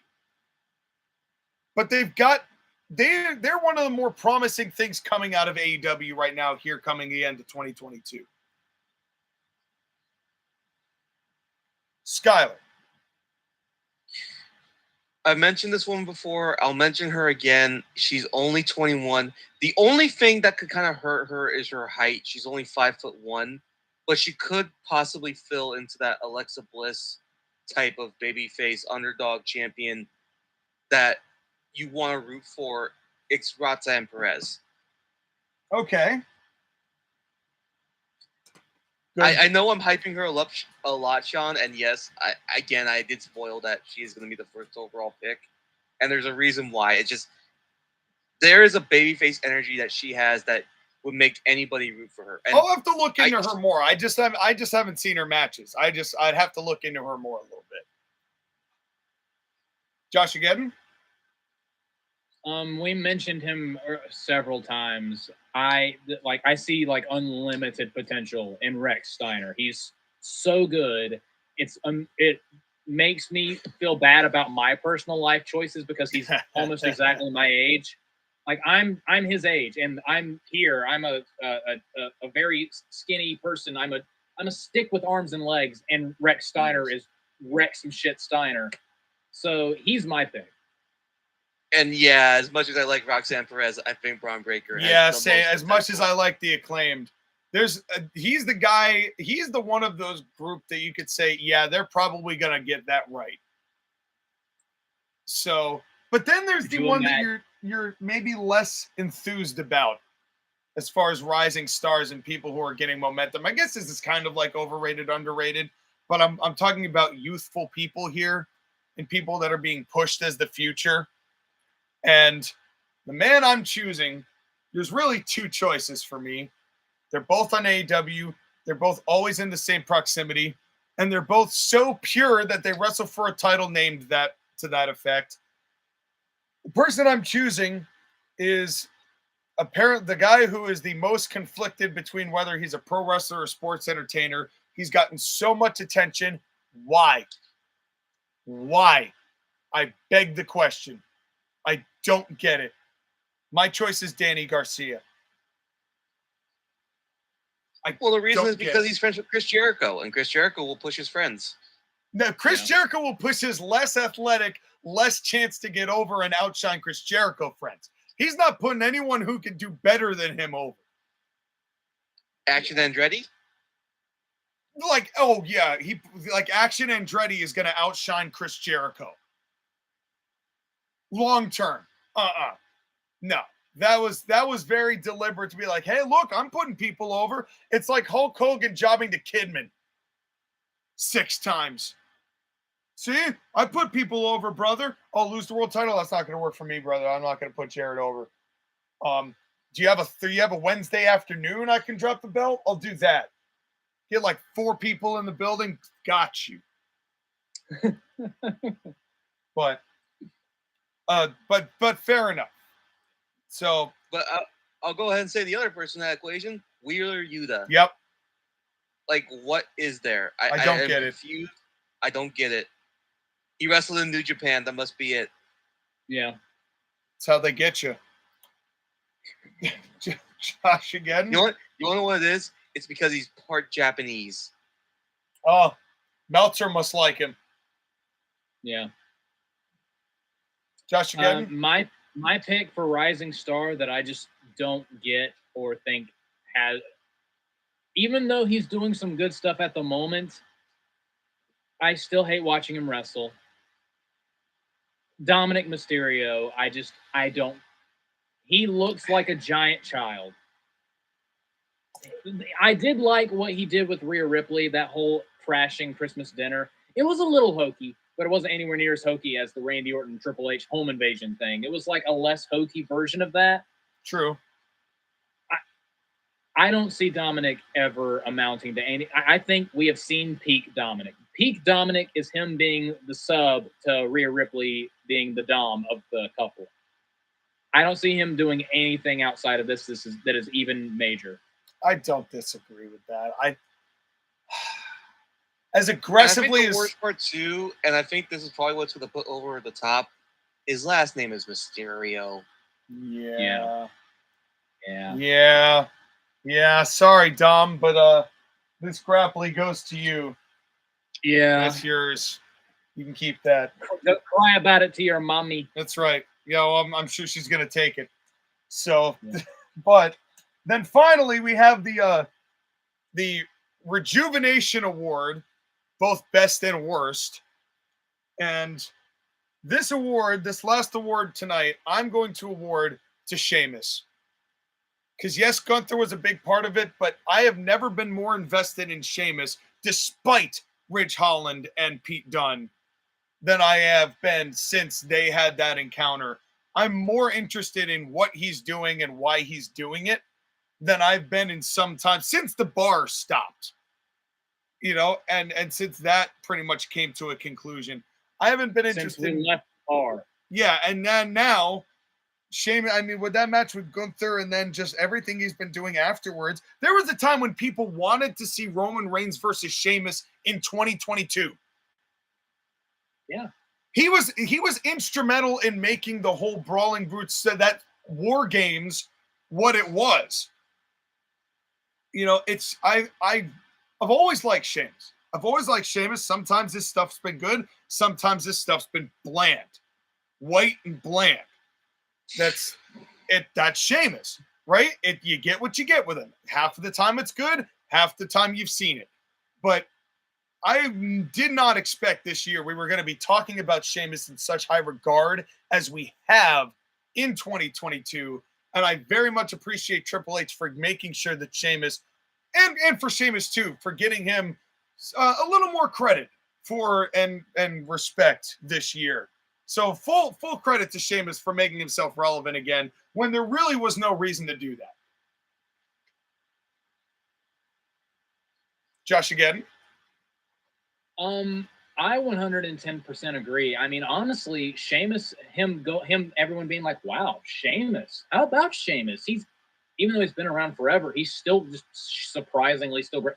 That shit started last year, back when he was U.S. champion with that great match he had with Damian Priest at last year's SummerSlam. Yep. And it has just continued, and it's just gotten better here in 2022. So, and he has been a part of the match of the year, thus saith us at the Grapplys.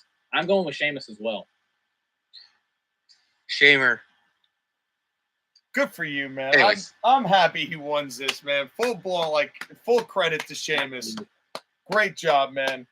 Great job. And also credit to Gunther, too. Those two put on such a clinic that Gunther won the male award. Sheamus won the comeback, and they won match of the year. That is just tremendous work. Well done, lads. And that's part of why the show they were on won pay-per-view of the year. That's right. Yeah, that really says a lot, doesn't it? And now the comeback that didn't really work. There's a few choices you can make here because there were some returns and momentum that didn't quite pan out, or a career revitalization that didn't quite seem to be what it was supposed to be, or it only lasted like 2 weeks, like Christian cutting those promos and then fading back into obscurity. The person I'm going to choose for this, though, came back recently. We were all petrified she was going to die. And then she went out and laid a gigantic egg with the most overrated woman in AEW. My revitalized comeback. And she said, trust me, she knows more than one thing about Calm on Her Back. My choice is Saraya. Ooh. Oh, Saraya. Ooh. I watched that match, and it very well could have been the worst match of the year if we had really felt like nominating it. But I just felt sad throughout most of it.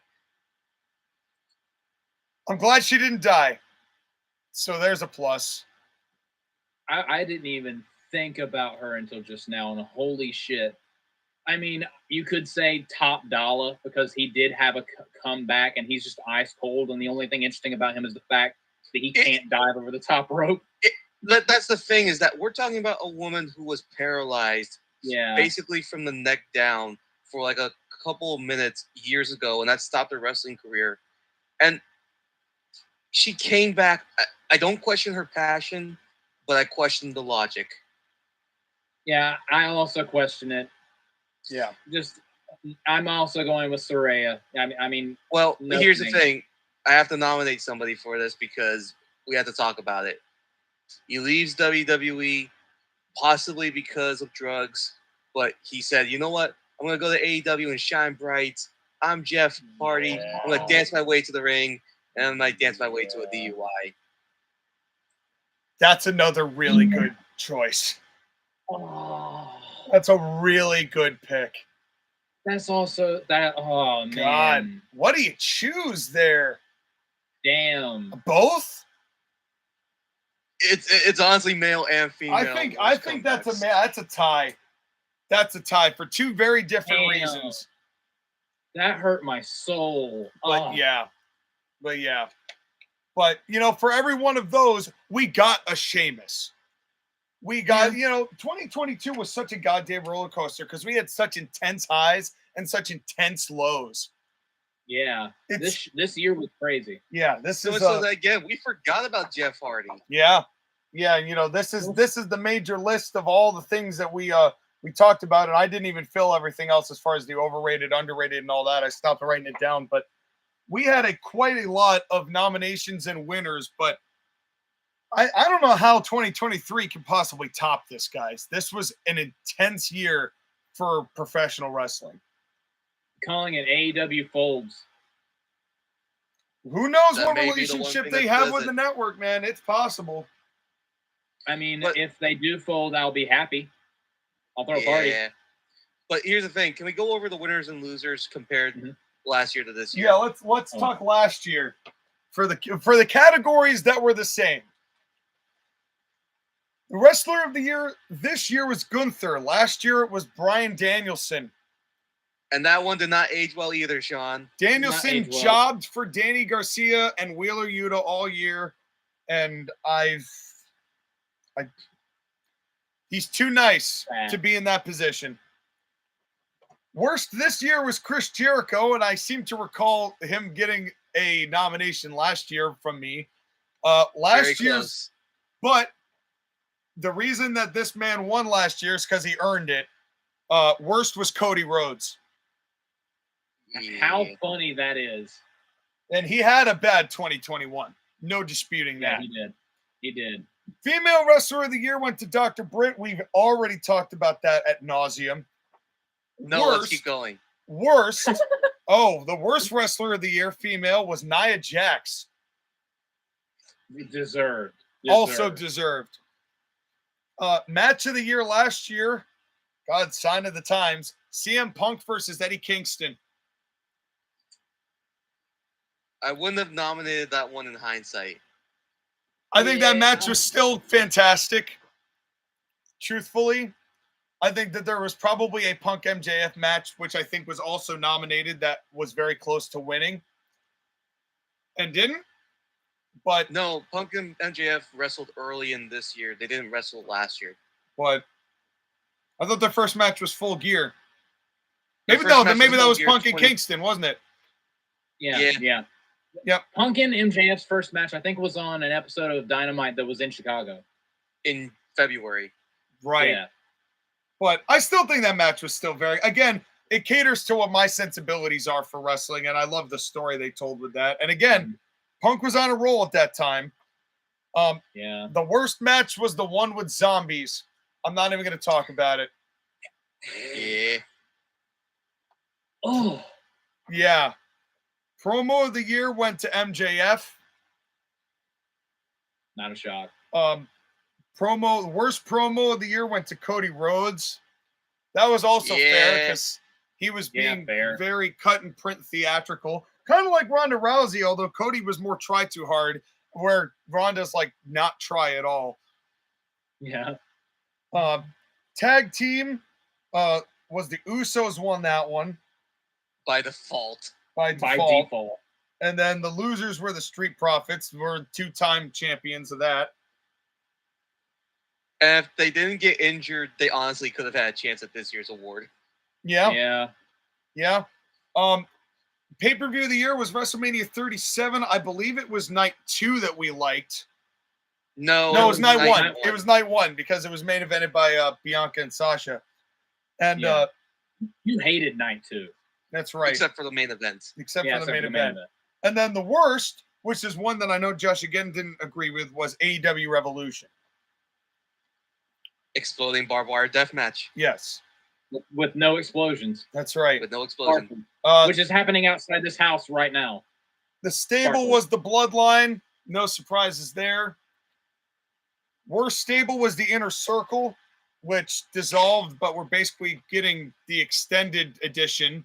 DLC with the Jericho Appreciation Society. We did best gimmick last year, which was Bryan Danielson being a dick.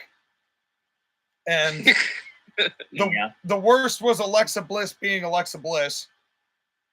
Well, Alexa Bliss, specifically the doll. Yep. Being demonic, weird Alexa Bliss.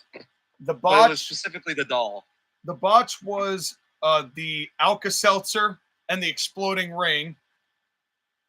And the worst was the Nikki Ash superhero dive miss and the Evil Uno stunt Rana. Oh, God.